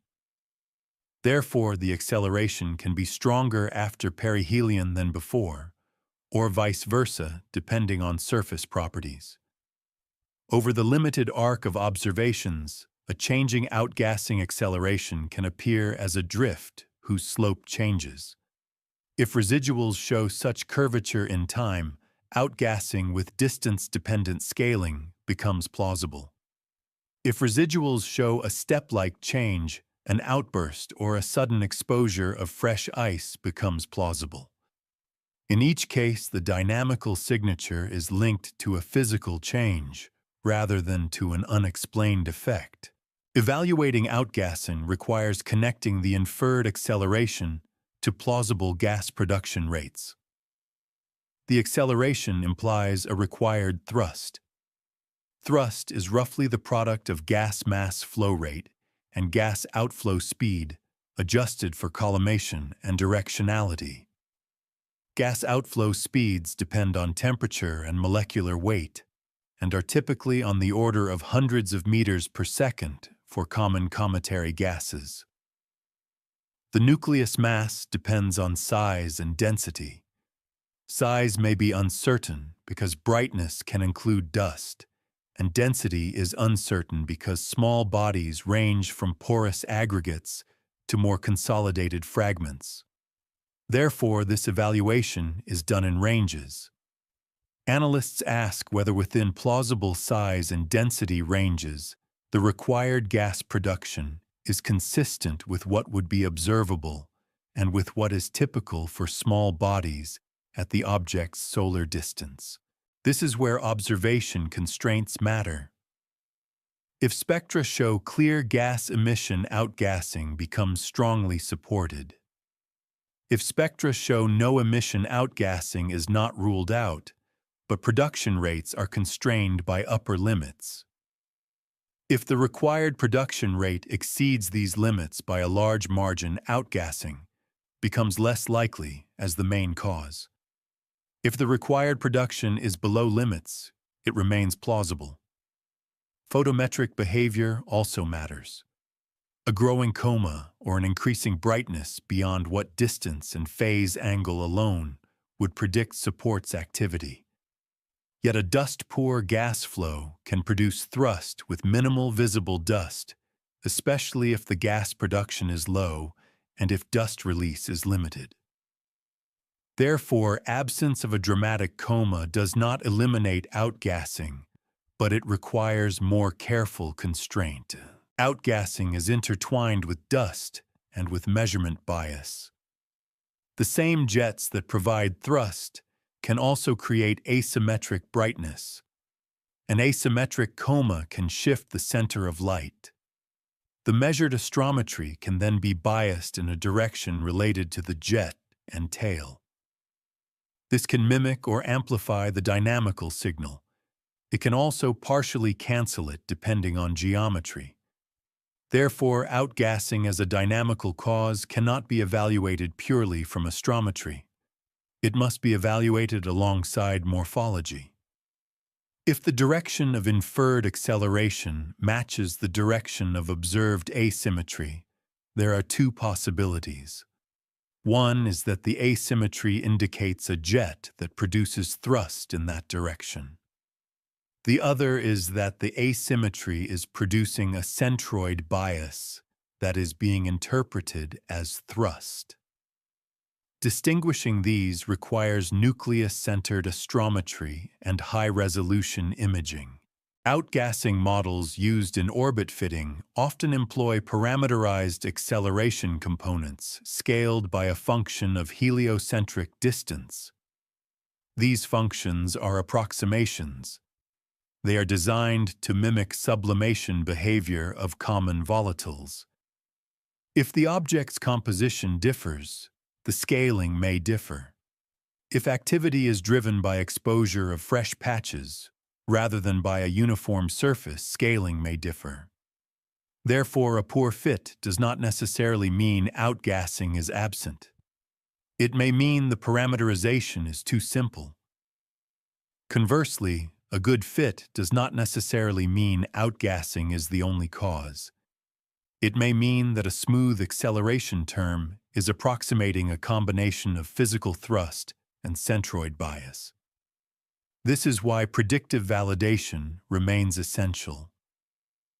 If an outgassing-like acceleration model predicts future positions better than a gravity-only model, it indicates that a systematic effect exists and is stable enough to forecast. Whether that systematic effect is true thrust or stable centroid bias still requires morphological checks. But the predictive success is a strong sign that the residual pattern is not random. If the headline says, There is no natural cause. Outgassing is the first and most likely natural cause to test because it has a long record of explaining non-gravitational accelerations in comet-like bodies. The correct posture is to assume it is possible until evidence rules it out. Evidence that disfavors outgassing includes a lack of any detected coma or tail in deep imaging strict spectral upper limits that are incompatible with the required production rates, and an acceleration direction or scaling that is inconsistent with plausible jet geometry and solar heating. Even then, a small amount of outgassing could still be present, but not dominant. In such cases, other mechanisms like radiation pressure and thermal recoil are considered, and the possibility of purely observational centroid bias is revisited. At the end of this region, outgassing stands not as a dramatic explanation, but as a default physical hypothesis that connects the measured acceleration to solar heating, to composition, and to surface structure. It provides testable predictions. If outgassing is the driver activity, indicators should correlate with the inferred acceleration. Brightness and morphology may change in ways consistent with increased gas and dust release as solar distance decreases. Acceleration magnitude may scale with distance. If these correlations do not appear, outgassing becomes less persuasive. The analysis then proceeds inward to sunlight-driven forces on mass and on dust, because even in the absence of detectable outgassing, photons can provide acceleration directly through radiation pressure, and heat can provide acceleration through thermal recoil. Each mechanism has its own constraints, and each is natural in the strict physical sense, even when it produces motion that feels surprising to casual description. If outgassing cannot fully account for the inferred acceleration, or if constraints on gas production make it unlikely as the dominant cause, sunlight becomes the next inward mechanism to examine. Sunlight is not only illumination, it is a stream of photons carrying momentum. When photons strike an object and are absorbed or reflected, momentum is transferred, producing radiation pressure. For most large bodies, this pressure is negligible compared to solar gravity. For small bodies with high area relative to mass, the resulting acceleration can be measurable. This mechanism is natural, well understood, and routinely included in models for dust grains and for some small artificial objects. The question here is whether it can plausibly act on the nucleus of 3I Atlas at the magnitude implied by the residual drift given plausible size and mass ranges. Radiation pressure acceleration depends on heliocentric distance through the intensity of sunlight, which decreases with the square of distance. It also depends on the object's effective cross-sectional area presented to the sun and on its optical properties such as reflectivity and how efficiently it absorbs. The acceleration is inversely proportional to mass. Therefore, the same apparent brightness can correspond to very different radiation pressure accelerations, depending on whether the brightness comes from a large, massive nucleus or from a small, low-mass nucleus surrounded by dust that enhances its light. This is why size constraints are critical. A faint object with a modest inferred acceleration could be consistent with radiation pressure if it is small enough. A brighter object with the same acceleration might require an implausibly low mass for its brightness, unless the brightness is dominated by dust. A key complication is that visible brightness is an uncertain proxy for size. The brightness depends on distance to the Sun and Earth, on phase angle, and on albedo. Two objects of the same size can differ greatly in brightness if their albedos differ. Dust can increase brightness dramatically without increasing nucleus mass. Therefore, to evaluate radiation pressure, analysts seek independent size constraints, often from thermal infrared measurements. Infrared emission depends on how much heat the object radiates, which relates more directly to size than reflected light does. If thermal data constrains size, then mass can be estimated within a density range, and radiation pressure acceleration can be bounded. If thermal data are not available, the evaluation must use broad ranges and remain cautious. Radiation pressure also leaves a signature in the direction of the inferred acceleration. The force acts roughly away from the Sun, producing a predominantly radial acceleration in heliocentric coordinates. In the sky plane residuals, this radial acceleration projects into a direction that depends on geometry. If the inferred acceleration direction is consistently aligned with the projected anti-sunward direction, radiation pressure becomes more plausible. If the inferred direction is strongly along track or out-of-plane, radiation pressure alone becomes less likely, though it can still contribute in combination with other forces.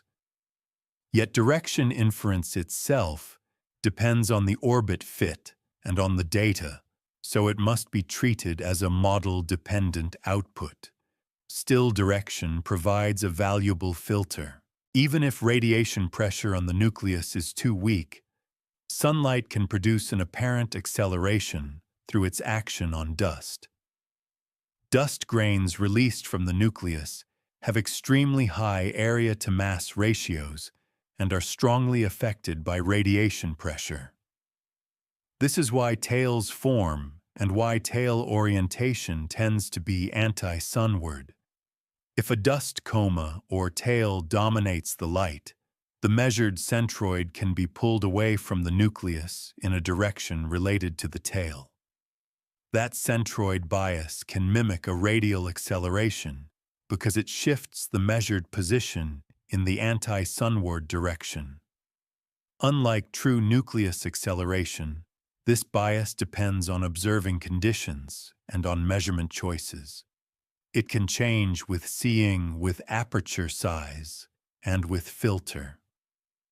Therefore, in the radiation pressure region, the parallel question is not only whether photons push the nucleus, but also whether photons shape a dust environment that biases the measurement. The dust pathway has its own predictable dependencies. As the object approaches the Sun, dust production may increase, and radiation pressure will act more strongly on newly released dust. The dust distribution can become more extended, and the tail can become brighter relative to the nucleus.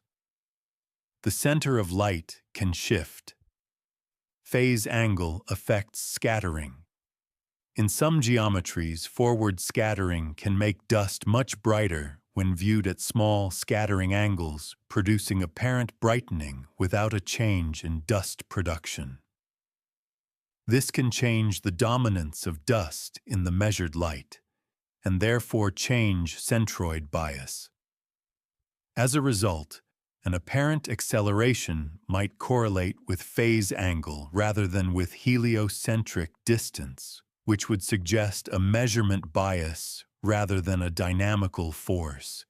Testing requires examining residuals versus phase angle and comparing observations in different filters because dust scattering and gas emission respond differently with wavelength.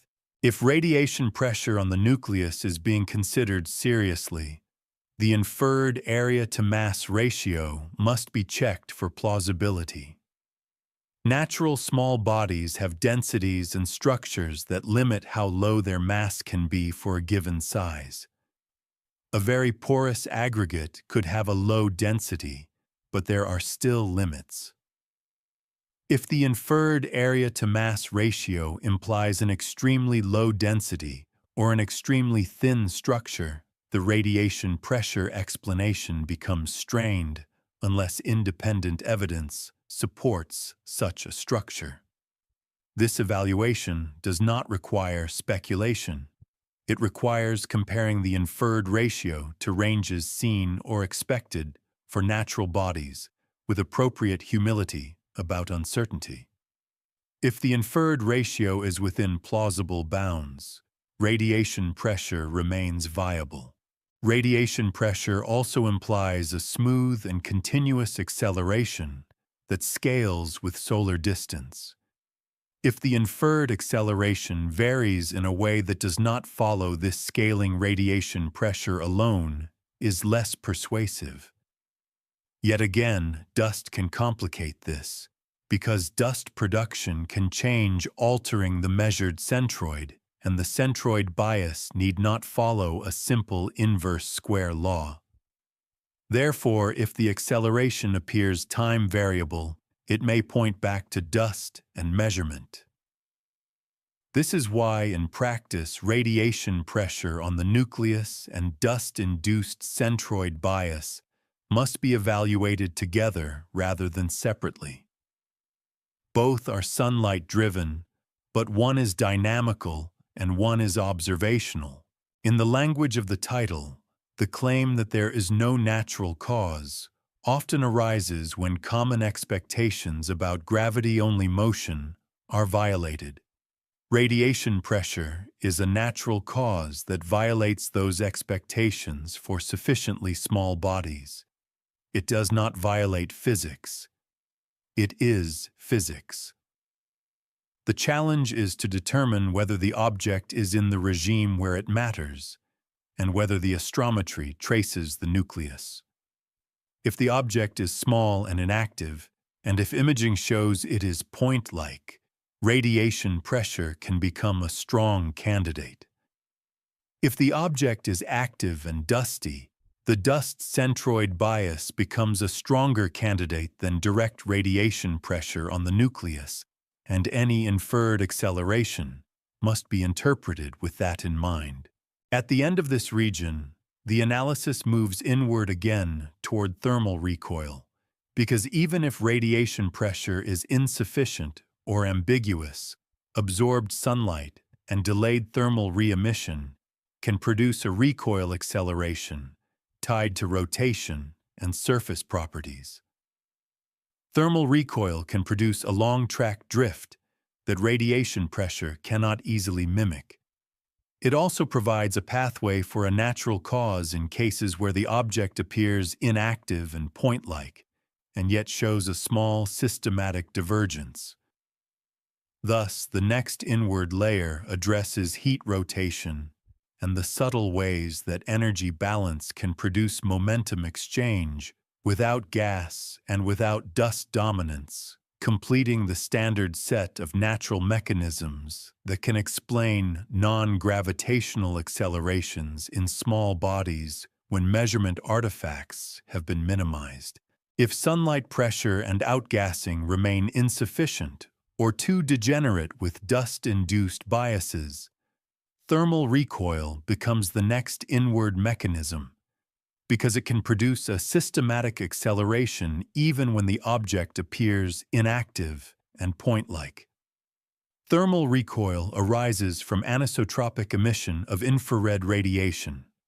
Sunlight heats the surface. The surface re-emits that energy as thermal photons. Those photons carry momentum. If emission is not symmetric in direction, the net momentum carried away produces a recoil force on the body. The asymmetry is created by thermal inertia, surface roughness, and rotation. This mechanism is not exotic. It is a standard contributor to the long-term evolution of small asteroid orbits, and its direction and magnitude are tied to physical properties that can in principle be constrained. The starting point is the daily cycle of heating and cooling on a rotating body. A point on the surface warms when sunlight strikes it, then cools after it rotates into darkness. If the surface responded instantly, the warmest point would coincide with local noon, and emission would be symmetric about the sunward direction, producing little net along-track recoil. In reality, materials store heat. Thermal inertia causes a delay.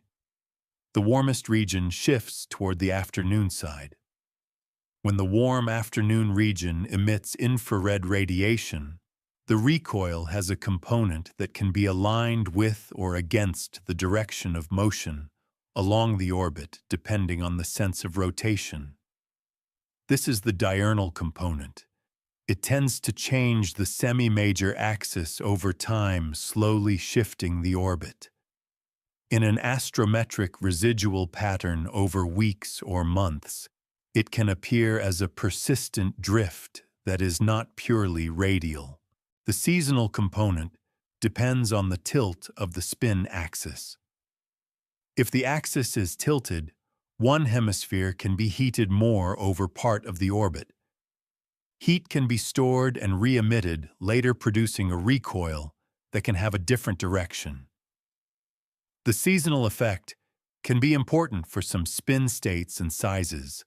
The combined thermal recoil is therefore sensitive to the rotation period, spin axis, orientation, thermal inertia, surface roughness, and albedo. For a newly discovered faint object, many of these are unknown. The analysis proceeds by asking whether plausible ranges of these parameters can produce an acceleration of the magnitude inferred from residuals and in the direction suggested by the residual pattern. Magnitude constraints are grounded in energy balance. The maximum available energy is the absorbed sunlight. Absorbed power equals solar flux at the object's distance times the effective area times the absorbed fraction. The recoil force from thermal emission cannot exceed what is implied by that power, because each photon carries momentum equal to its energy divided by the speed of light. A perfectly collimated thermal emission in one direction would maximize recoil, but real surfaces emit broadly. Therefore, the recoil is a fraction of the absorbed power divided by the speed of light. This provides an upper bound. If the inferred acceleration would require a recoil larger than this bound, given plausible size, and albedo, thermal recoil is ruled out. If it falls well below the bound, thermal recoil remains plausible. The size dependence appears again. Thermal recoil acceleration scales roughly with area-to-mass ratio, so smaller bodies with lower mass per area experience larger accelerations. Yet extremely small bodies may also have low thermal inertia due to their small size and can equilibrate quickly, reducing thermal lag, while larger bodies may store heat and produce a stronger lag. There's an intermediate range where the effect can be strongest. Without a direct size estimate, thermal recoil cannot be pinned down. Therefore, brightness thermal observations, if available, and constraints on albedo become important. If the object's size is constrained to be too large, thermal recoil may be too weak. If it is constrained to be small, thermal recoil becomes more viable. The direction of thermal recoil is a powerful discriminator. A purely radial acceleration away from the sun is more naturally produced by radiation pressure or outgassing. Thermal recoil often produces a significant along-track component because the afternoon thermal lag is tied to rotation relative to orbital motion. If residuals indicate an along-track drift, thermal recoil becomes attractive.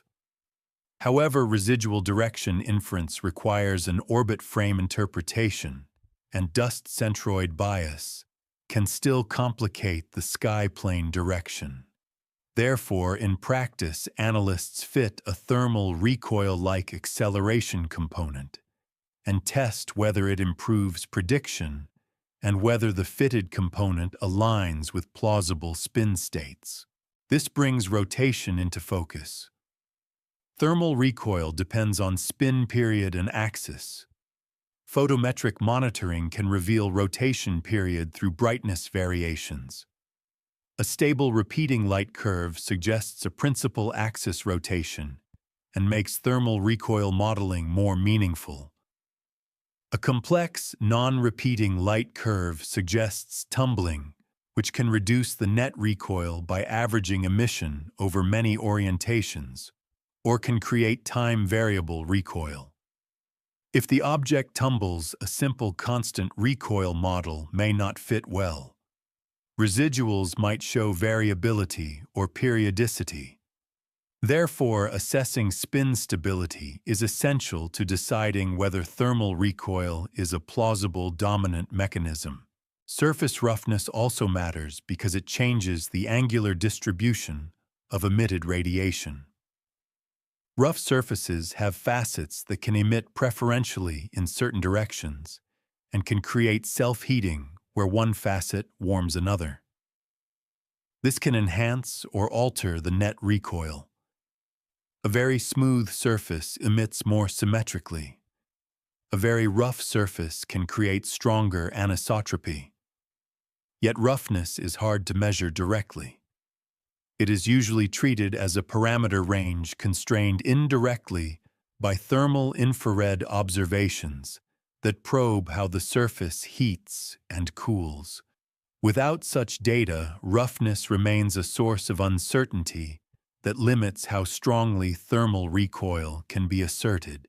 Thermal recoil also interacts with surface evolution. As the object approaches the sun, surface temperatures increase and can change the surface. Dust can migrate, exposing different materials and changing thermal inertia. Small fractures can form. Even weak outgassing can loft dust and alter the insulating layer. These changes can modify the thermal recoil over time. Therefore, a residual drift that changes gradually with time could still be consistent with thermal recoil if surface properties evolve. Conversely, a sudden step in residuals would be less consistent with thermal recoil alone, unless it coincides with a sudden surface change event.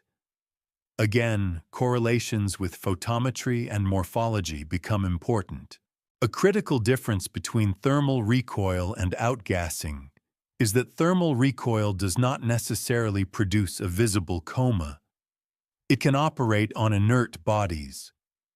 Therefore, in cases where imaging shows no extended structure and spectra show no gas, thermal recoil becomes one of the primary natural explanations for a small measured acceleration. The evaluation then hinges on size and spin constraints, and on whether the inferred acceleration direction and scaling are compatible with thermal recoil expectations. In the language of the title, a claim that there is no natural cause often arises when the object appears inactive and yet seems to diverge from gravity-only predictions.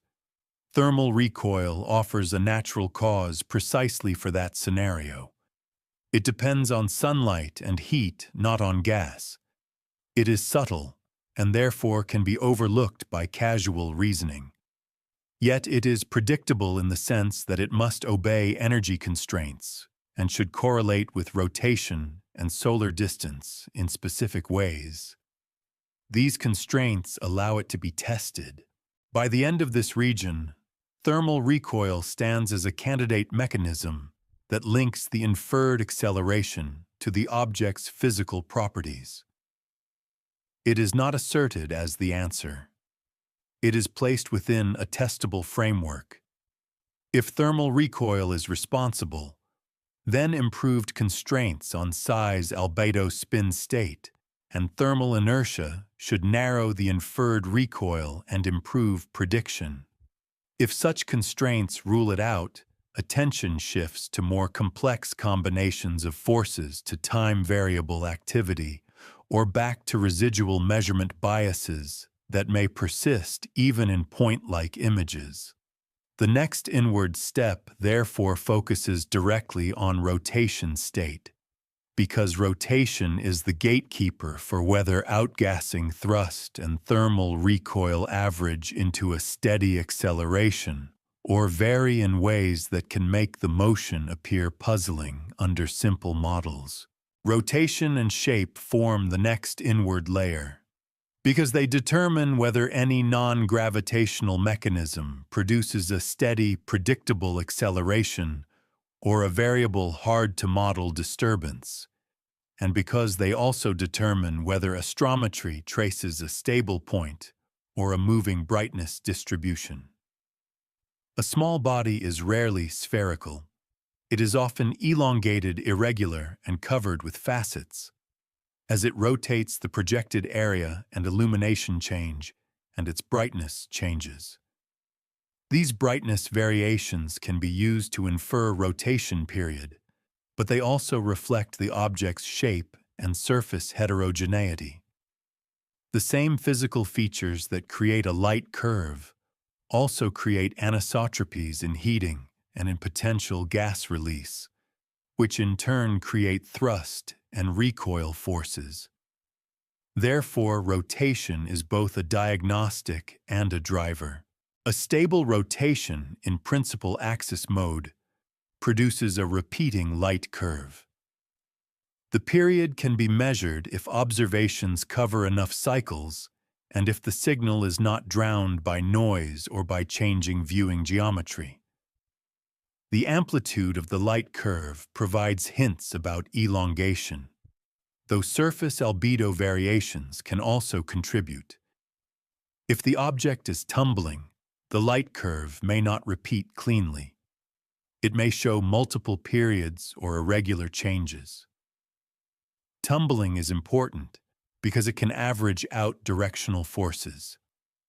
A jet that would produce a steady thrust in a stable rotation state can become time variable in a tumbling state, reducing net acceleration or changing its direction unpredictably. Thermal recoil can also be reduced by tumbling because the temperature pattern is not locked to a stable rotation axis.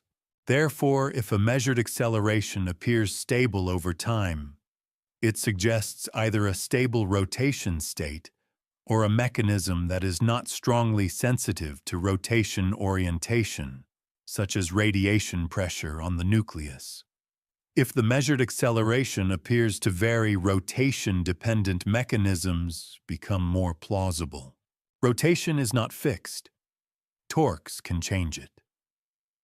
Outgassing jets can exert torque if their line of action does not pass through the center of mass. This is common on irregular bodies. Radiation pressure can also exert torque on irregular shapes and can change spin state over time. These torques can spin an object up or down and can change its spin axis orientation. If the spin changes during the observation arc, the direction and magnitude of outgassing thrust and thermal recoil can change, producing time-variable acceleration. This can create residual patterns that are not well fit by a constant acceleration model and can tempt an observer to declare a lack of natural cause.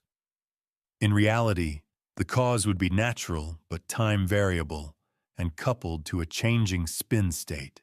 The coupling between rotation and measurement is equally important. If the object has a jet or an asymmetric dust feature that rotates with the nucleus, the center of light can shift periodically. The astrometric centroid can move around the nucleus in a repeating pattern. If observations sample rotation phase unevenly, the average centroid offset can be non-zero and can drift as the sampling changes. This can create an apparent acceleration that is actually a sampling bias. Even if the force on the nucleus is negligible, the measured positions can show a coherent pattern that looks dynamical. A strong diagnostic is to search for periodicity in the astrometric residuals that matches the photometric period. If such periodicity exists, centroid modulation is implicated. If residuals remain after correcting for such modulation, a dynamical acceleration becomes more plausible. Shape and surface roughness influence thermal recoil in complex ways. Facets at different angles heat differently. Rough surfaces can create self-shadowing and self-heating, altering the temperature distribution. Concavities can trap heat. These effects can produce a net recoil that is not aligned with simple expectations. A very irregular body can produce a recoil that includes out-of-plane components. Without a shape model, these possibilities remain broad. However, the direction of the inferred acceleration can still be compared to what is plausible given a range of spin axis orientations. If the inferred direction requires an implausible alignment, thermal recoil becomes less likely. If it can be accommodated by plausible orientations, it remains viable. Rotation also controls outgassing. A localized active area will be illuminated only during certain rotation phases. Gas production can pulse. If thermal inertia is significant, the pulse may lag behind sunlight, producing an offset in thrust direction. Over many rotations, the average thrust can be stable if the rotation is stable and the active area persists. If the active area changes, for example, by depletion or by new exposure, the average thrust can change. Therefore, an acceleration that changes gradually can be explained by evolving activity on a rotating body. An acceleration that changes abruptly could be explained by an outburst, a surface collapse, or the exposure of fresh, volatile material. Such events often produce detectable brightness changes and morphological changes, which become important correlates. An additional physical pathway arises when rotation is fast enough to stress the body. If an object spins up, centrifugal forces increase. Weakly bound aggregates can shed material. Shedding creates dust, which changes brightness and can change centroid bias. Shedding can also change the object's mass distribution and thus its rotation, creating further evolution. In extreme cases, shedding can produce fragments, and the observed light could shift between fragments, causing sudden astrometric shifts that are not dynamical acceleration of a single body. This can produce a strong illusion of unexplained motion. The test is imaging and photometry. Fragmentation often produces changes in brightness, changes in morphology, and sometimes multiple components in high-resolution images.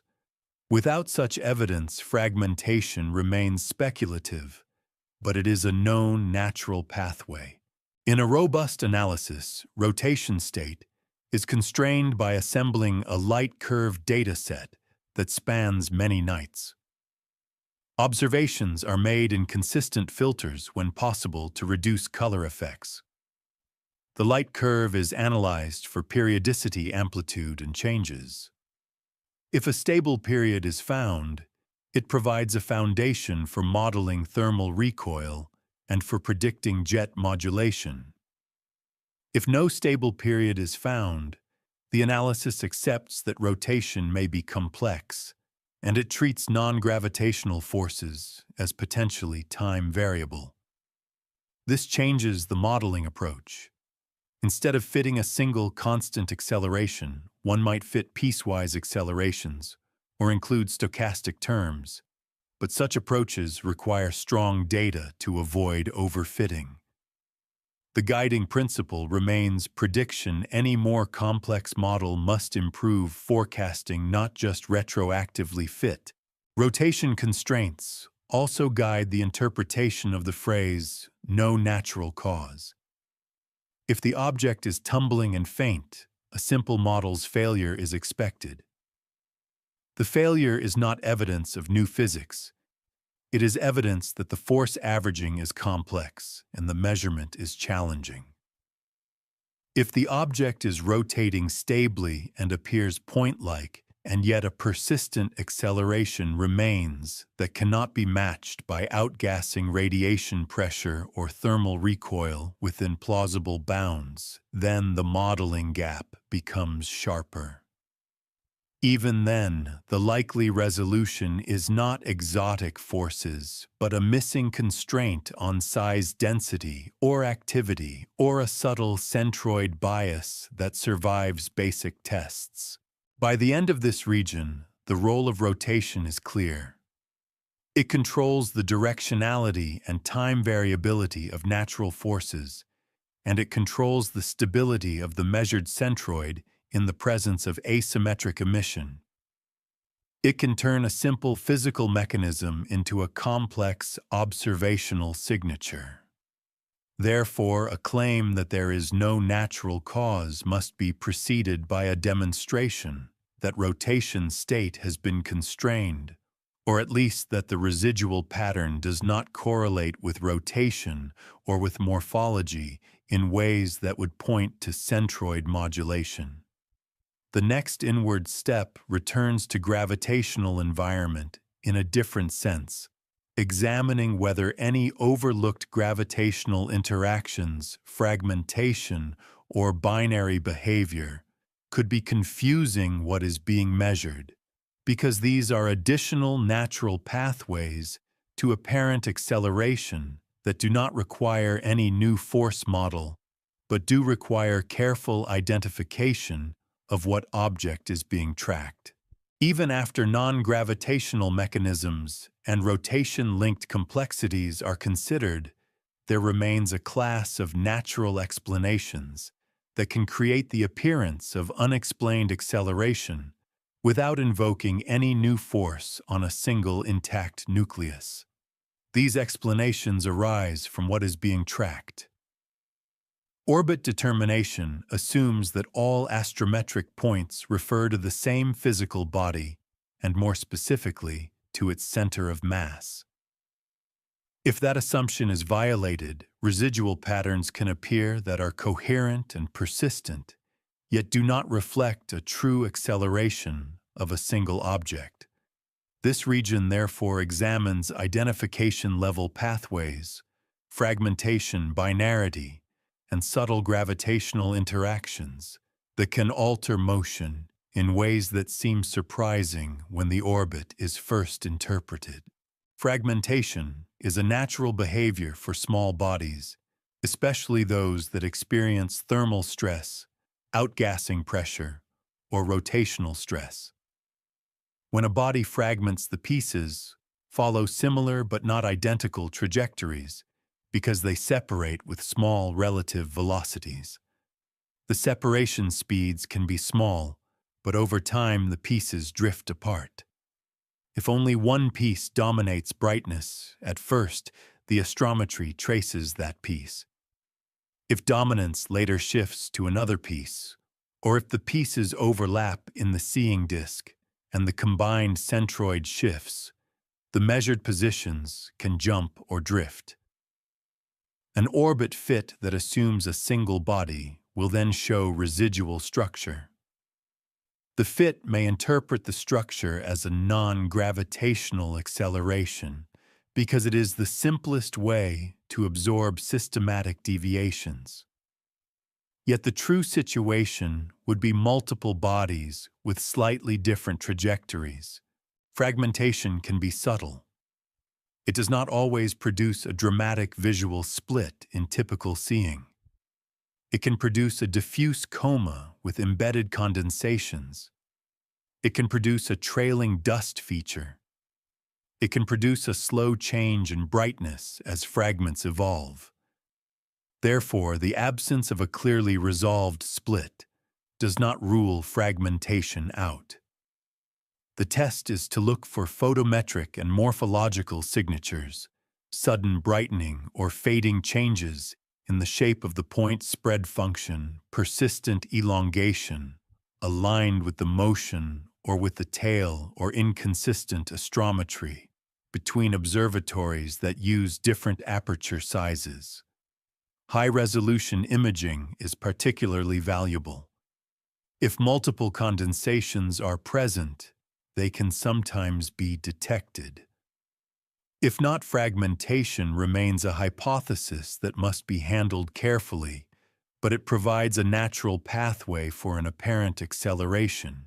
Binary behavior provides a similar pathway without disruption. A binary is two bodies orbiting a common center of mass.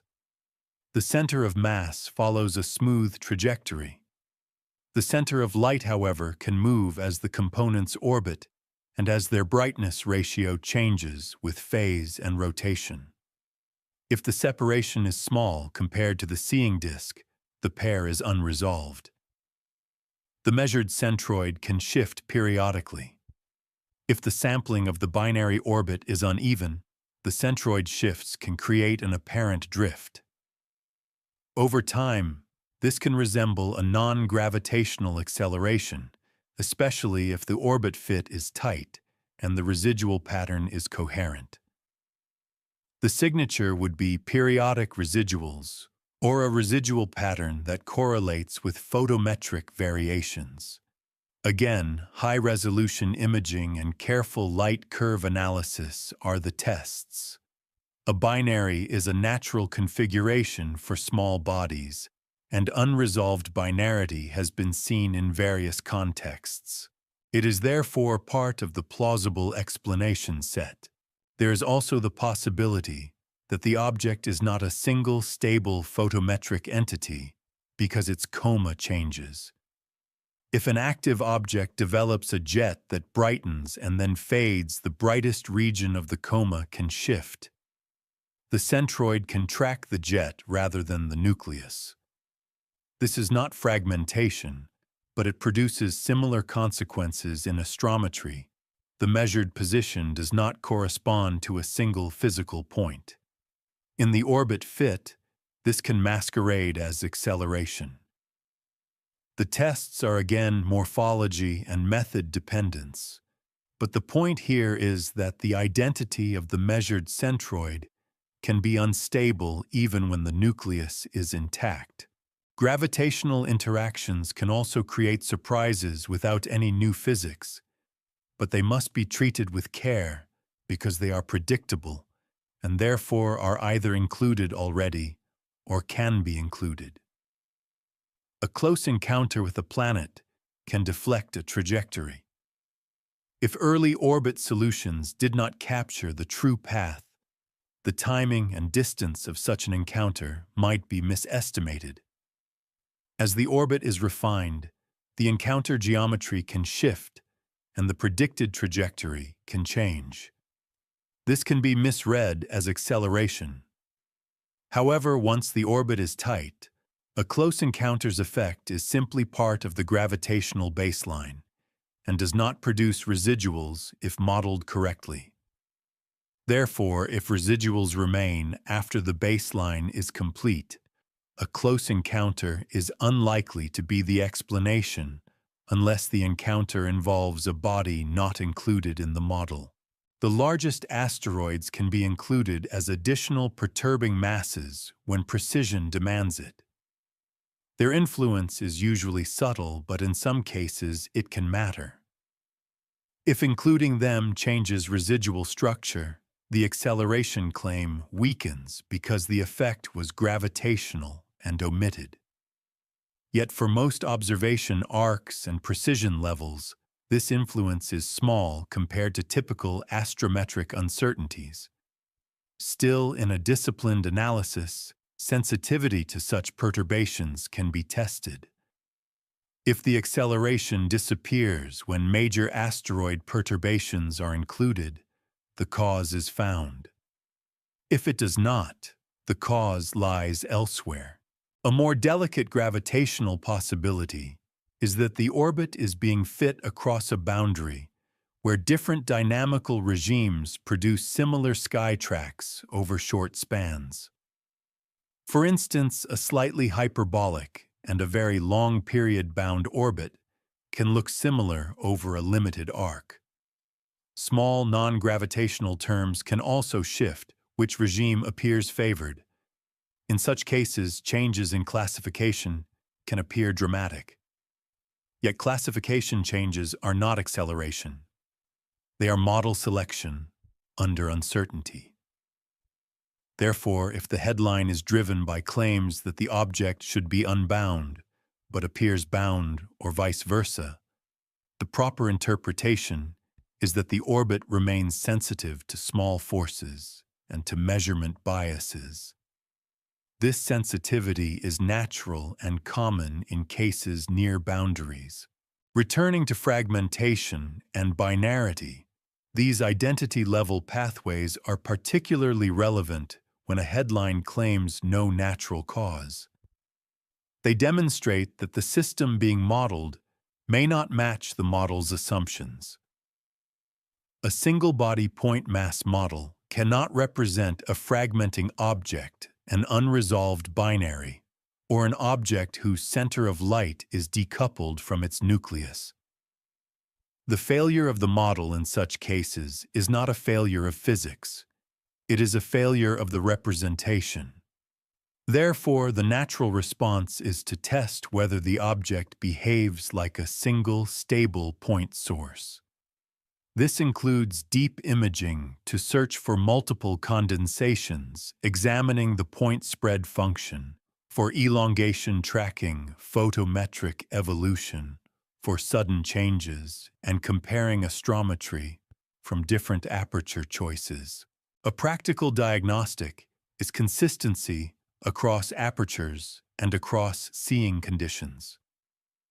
If the inferred acceleration changes when the data set is restricted to small aperture good-seeing observations, it suggests that extended structure is influencing astrometry.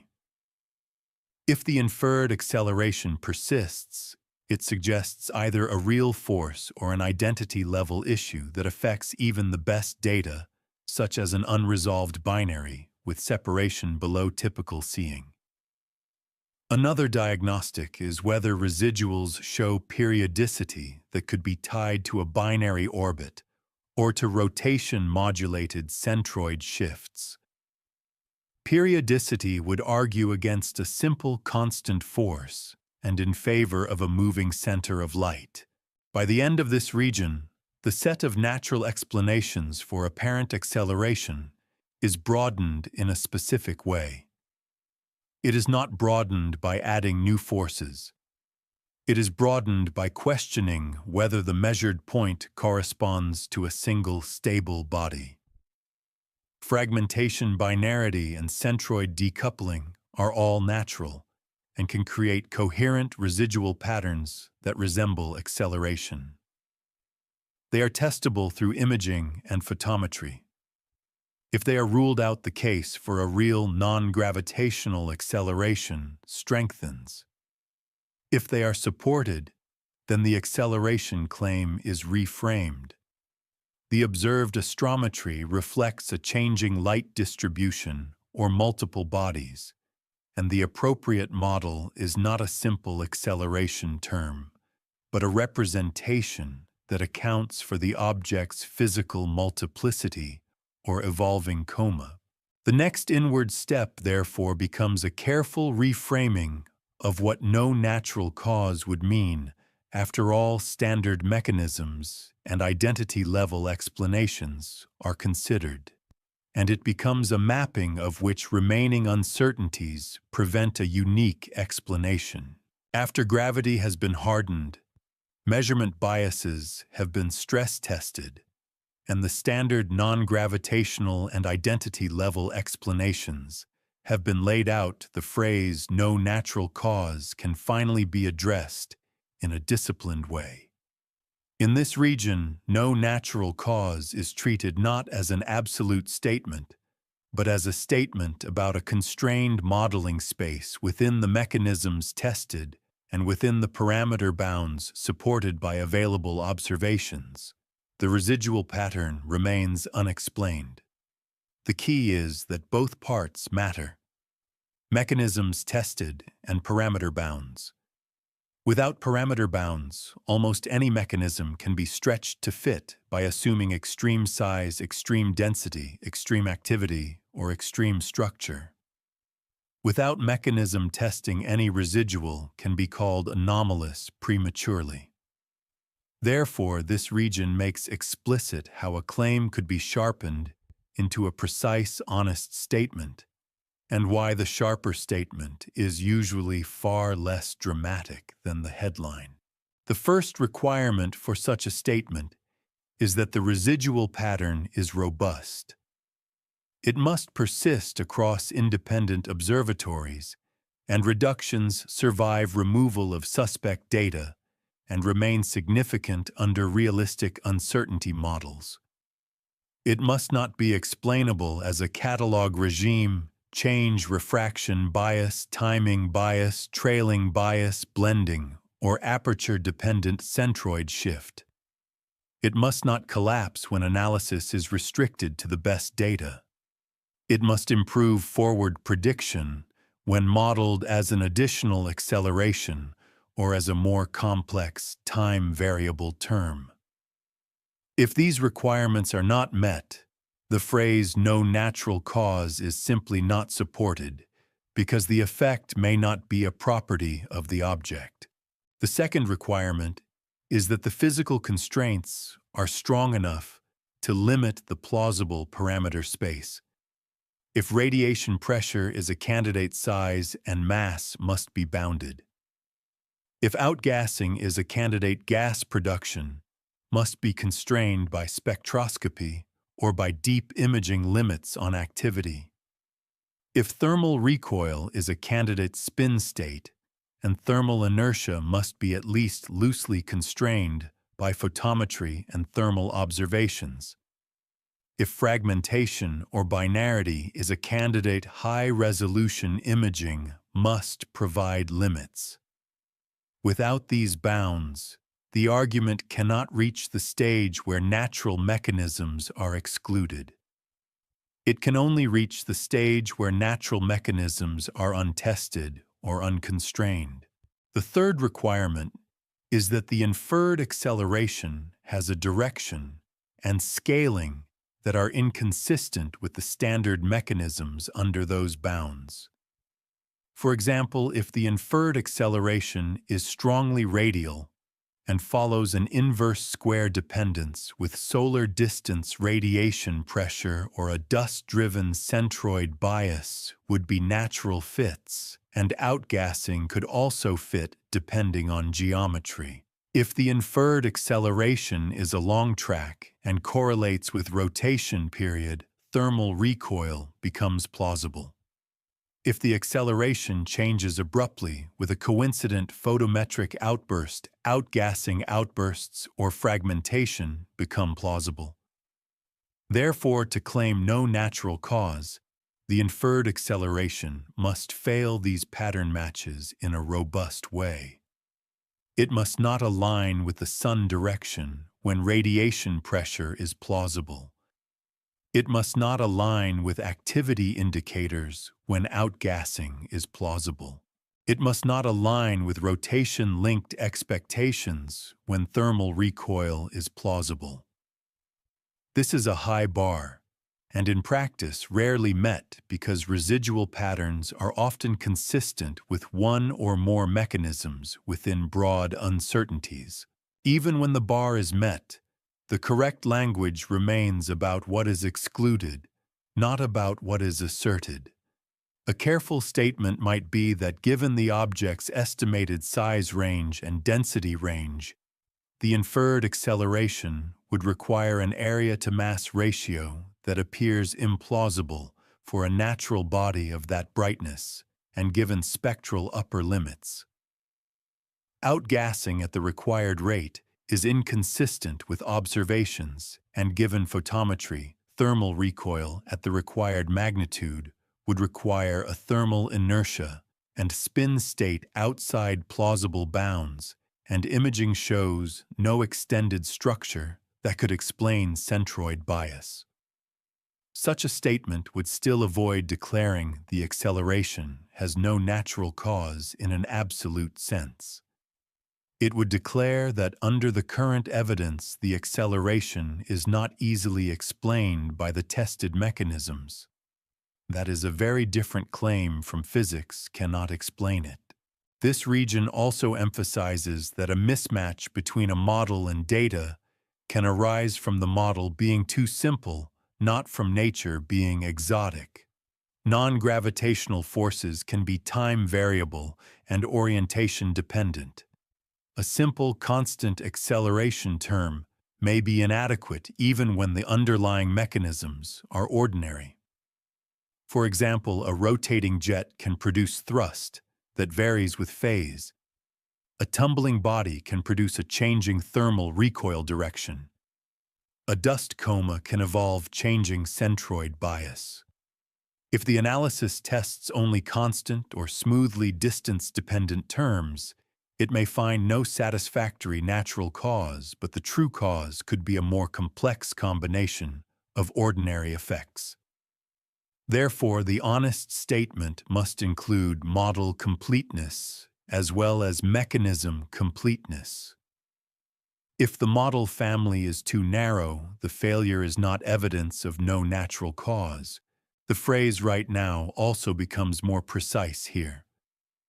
If the acceleration is inferred over a limited time interval, the constraints must match that interval. For example, gas production limits from a particular night may not apply to a later interval if activity changes. Imaging limits may depend on seeing and depth and may miss faint coma. Photometry may miss tumbling if cadence is insufficient. Therefore, the statement must respect the time alignment between the inferred acceleration and the supporting constraints. If the acceleration is claimed to be current, the constraints must be current as well. Otherwise, the inference is mismatched. At this stage, the inward move is to map what remains uncertain. If size is still uncertain by a large factor, radiation pressure remains uncertain. If the nucleus is still not isolated from coma, centroid bias remains uncertain. If the spin state is not measured, thermal recoil remains uncertain. If spectroscopy is sparse, outgassing remains uncertain. Therefore, the likely reason a headline can claim no natural cause is that the public-facing interpretation ignores these uncertainties, while the technical situation remains one of incomplete constraints. The correct scientific posture is to treat the anomaly as provisional and to prioritize those constraints that most directly reduce degeneracy. By the end of this region, no natural cause has been translated into its only defensible form. The data currently show a robust residual drift that is not removed by known systematics and is not matched by the simplest parameterizations of standard mechanisms within the parameter, bounds currently supported by observations. Even that statement remains an interim description, not a final conclusion. The next and final inward step is to describe exactly which decisive observations and prediction tests would most efficiently convert that interim description into either a standard explanation or a revised understanding of the object's physical properties.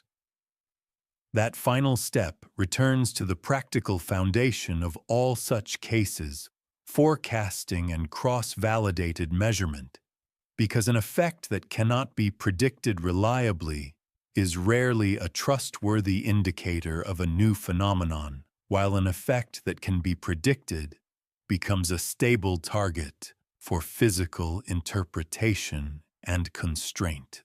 The final inward step turns the remaining ambiguity into a short list of decisive tests that would either dissolve the claim of no natural cause or confine it to a narrow, well-specified residual that genuinely resists ordinary explanation under strong constraints. These tests are not abstract. They are concrete measurements and prediction checks that tighten the object's physical and dynamical description so that the residual pattern can no longer hide inside uncertainty. In practice, the path to clarity is always the same. Improve the astrometry so it traces the nucleus as directly as possible. Extend the arc so that small accelerations cannot be confused with early uncertainty, and obtain independent physical constraints that bound the parameters that control the natural mechanisms. The first test is nucleus-centered astrometry with controlled methodology. That means deep imaging with sufficient signal-to-noise that the object is detected well above background, and with an analysis that explicitly checks aperture dependence. Positions are measured with multiple apertures and multiple centroiding methods. If the measured positions shift with aperture, then extended emission is influencing the result, and any inferred acceleration is at least partly a centroid bias. If the positions are stable across apertures and methods, then the measurement is more likely tracing the nucleus. High-resolution imaging, when possible, strengthens this test by revealing whether any coma or tail exists, and by allowing a direct assessment of asymmetry. If the object is extended, then morphology must be modeled alongside dynamics rather than treated as a complication after the fact. The second test is multi-filter astrometry and photometry to probe chromatic effects and to constrain dust versus nucleus dominance. Differential chromatic refraction can be diagnosed by comparing positions in different filters at similar air mass. Dust-dominated light can have different colors than stellar reference frames, and gas emission can contaminate specific bands. Color information also helps interpret brightness changes. If brightness changes correlate with phase angle and filter in ways consistent with scattering, they may not reflect changes in activity. If brightness changes correlate with the onset of residual drift, they may indicate a physical transition, such as an outburst or mass shedding. These correlations are a powerful way to connect or decouple the dynamical signal from the object's optical behavior. The third test is spectroscopy, or narrowband observations, to constrain gas production. If outgassing is a candidate cause of acceleration, it should either be detected or constrained. Even non-detections are valuable if they provide strong upper limits. Those limits can be compared to the thrust required by the inferred acceleration given plausible mass ranges. If required production rates exceed limits, outgassing becomes less plausible as the dominant cause. If they are compatible, outgassing remains viable. The key is to align the spectroscopy timing with the interval over which acceleration is inferred, because activity can change. The fourth test is thermal infrared observation, to constrain size and albedo, which in turn constrains mass. This test is decisive for radiation pressure and thermal recoil. If size is constrained, the area-to-mass ratio can be bounded within plausible density ranges, and the maximum radiation pressure acceleration can be estimated. Similarly, thermal emission patterns and temperature behavior can constrain thermal inertia, supporting or limiting thermal recoil. Without thermal data, these mechanisms remain too flexible. With thermal data, they can be quantified.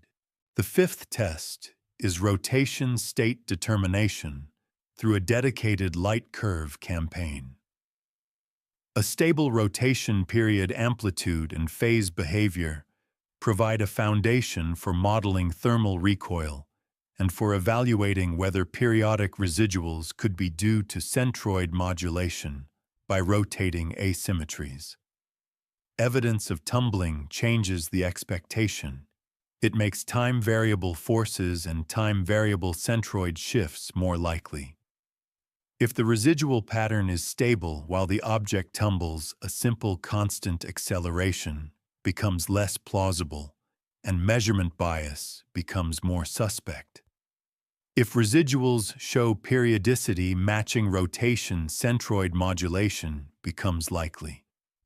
Therefore, rotation data directly informs whether the acceleration is dynamical or observational. The sixth test is fragmentation and binarity diagnostics. High-resolution imaging and careful analysis of the point spread function can detect elongation or multiple condensations. Photometric behavior such as sudden brightening or fading can indicate fragmentation or mass shedding. Comparing astrometry from different apertures and from different seeing conditions can reveal unresolved multiplicity through systematic centroid shifts. If fragmentation or binarity is present, the correct model is not a single body acceleration. It is a multi-component or evolving photocenter model. Identifying this dissolves the impression of unexplained acceleration by revealing that the wrong object is being modeled. All of these tests feed into the most decisive check prediction. The object's next positions are forecast under competing models. One model is gravity only. Another includes a fitted non-gravitational acceleration term. Another may include a time-variable term motivated by rotation or by an inferred outburst. Predictions are then tested against new observations not used in the fit. The model that predicts best is the one that captures the real systematic behavior, whether that behavior is a true force or a stable observational bias. If no model predicts well, it suggests that the signal is not stable, that measurement is not tracing a stable point, or that the model family is inadequate. In that case, the phrase "no natural cause" is not justified. The correct conclusion is that the system is not yet constrained enough to support a stable inference. By the end of this step, the headline claim is reduced to its only durable form. Either the acceleration is not robust collapsing when nucleus-centered astrometry and method controls are applied, or the acceleration is robust and predictive and can be matched to one of the standard mechanisms within constrained parameters, which restores a natural cause. Or the acceleration remains robust and predictive, yet does not match standard mechanisms within the constrained parameters, which would define a genuine anomaly in the narrow scientific sense, an additional effect whose magnitude and direction are measured repeatable and inconsistent with known mechanisms under well-supported bounds. Even in that last case, the correct next move is not to claim physics cannot explain it. The correct move is to treat the anomaly as a new constraint on the object's properties or on the modeling of small body forces, because the history of such cases shows that better constraints and better models usually convert anomalies into understood phenomena. The phrase "there's no natural cause" is therefore not a conclusion that ends inquiry. It is a claim that can only be entertained after a sequence of disciplined steps, and even then it must be stated in terms of bounded models and bounded parameters. In the end, the object's behavior is either explained by gravity plus known small forces and measurement realities, or it becomes a precisely defined residual that demands more data and more careful modeling. The path to either outcome is the same slow, technical, test-driven refinement that begins with the first detection and ends with reliable prediction. The observations continue into the next nights, and the meaning of the acceleration claim changes as soon as the next data arrive. Under gravity-only prediction, the object should land within a forecast uncertainty region that is now small if the arc is long and the reductions are consistent. Under an acceleration-inclusive prediction, the object should land in a different region offset in a way that matches the inferred extra term. The difference between these predictions is not rhetorical. It is a vector on the sky, a difference in where telescopes must point and where the object should appear in the detector. When new astrometry lands, it either validates one forecast or it fails both. If it validates the acceleration-inclusive forecast repeatedly across independent sites, then a stable systematic exists. The remaining work becomes identifying whether that systematic is a force on the nucleus or a stable center of light bias. If it validates the gravity-only forecast once nucleus-centered methods are used, the acceleration claim dissolves into the recognition that earlier points were biased or underweighted. As the data deepen, physical constraints tighten. A single deep, high-resolution image can show whether the object is truly point-like or has subtle extension. If it is extended even faintly, it suggests that dust or gas is present, and that astrometry must be treated as photocenter tracking, unless corrected. If it is point-like and remains point-like across multiple nights and filters, the argument for a real force strengthens because one of the dominant confounders has been reduced. A light curve that repeats cleanly provides a rotation period that can be tested against any periodic structure in residuals. If residuals repeat with the same period, the measured positions are likely being modulated by rotation-linked asymmetry rather than by a steady acceleration. If residuals drift smoothly independent of rotation phase, a steady force becomes more plausible. Spectral constraints then provide the next narrowing. If gas emission is detected, outgassing becomes a natural explanation that can be quantified.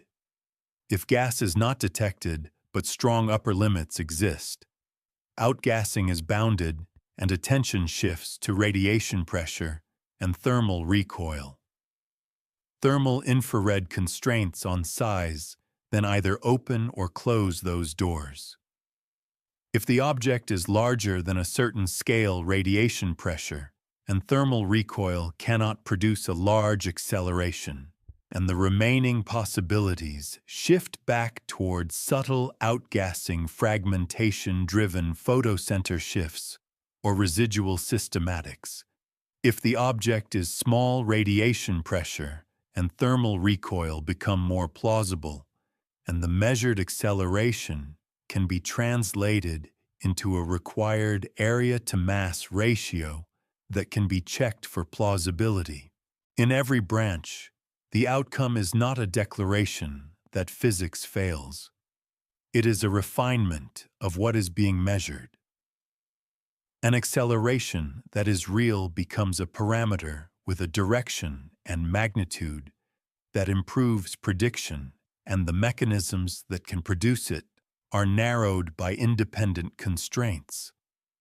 An acceleration that is apparent becomes a diagnosis of how faint structured light can bias a coordinate, and the cure becomes improved nucleus-centered reduction and morphological modeling. If the claim that there is no natural cause persists after these refinements, it does so only in a tightly bounded form, a repeatable predictive residual that remains incompatible with standard mechanisms under strong parameter bounds. Even then, it is a beginning, not an ending, because such a residual becomes a new data point for the physics of small bodies, forcing improved models of how sunlight heat, material strength, and microscale activity coupled to motion and forcing improved methods of separating photocenter from nucleus in the limiting regime of faint distant targets.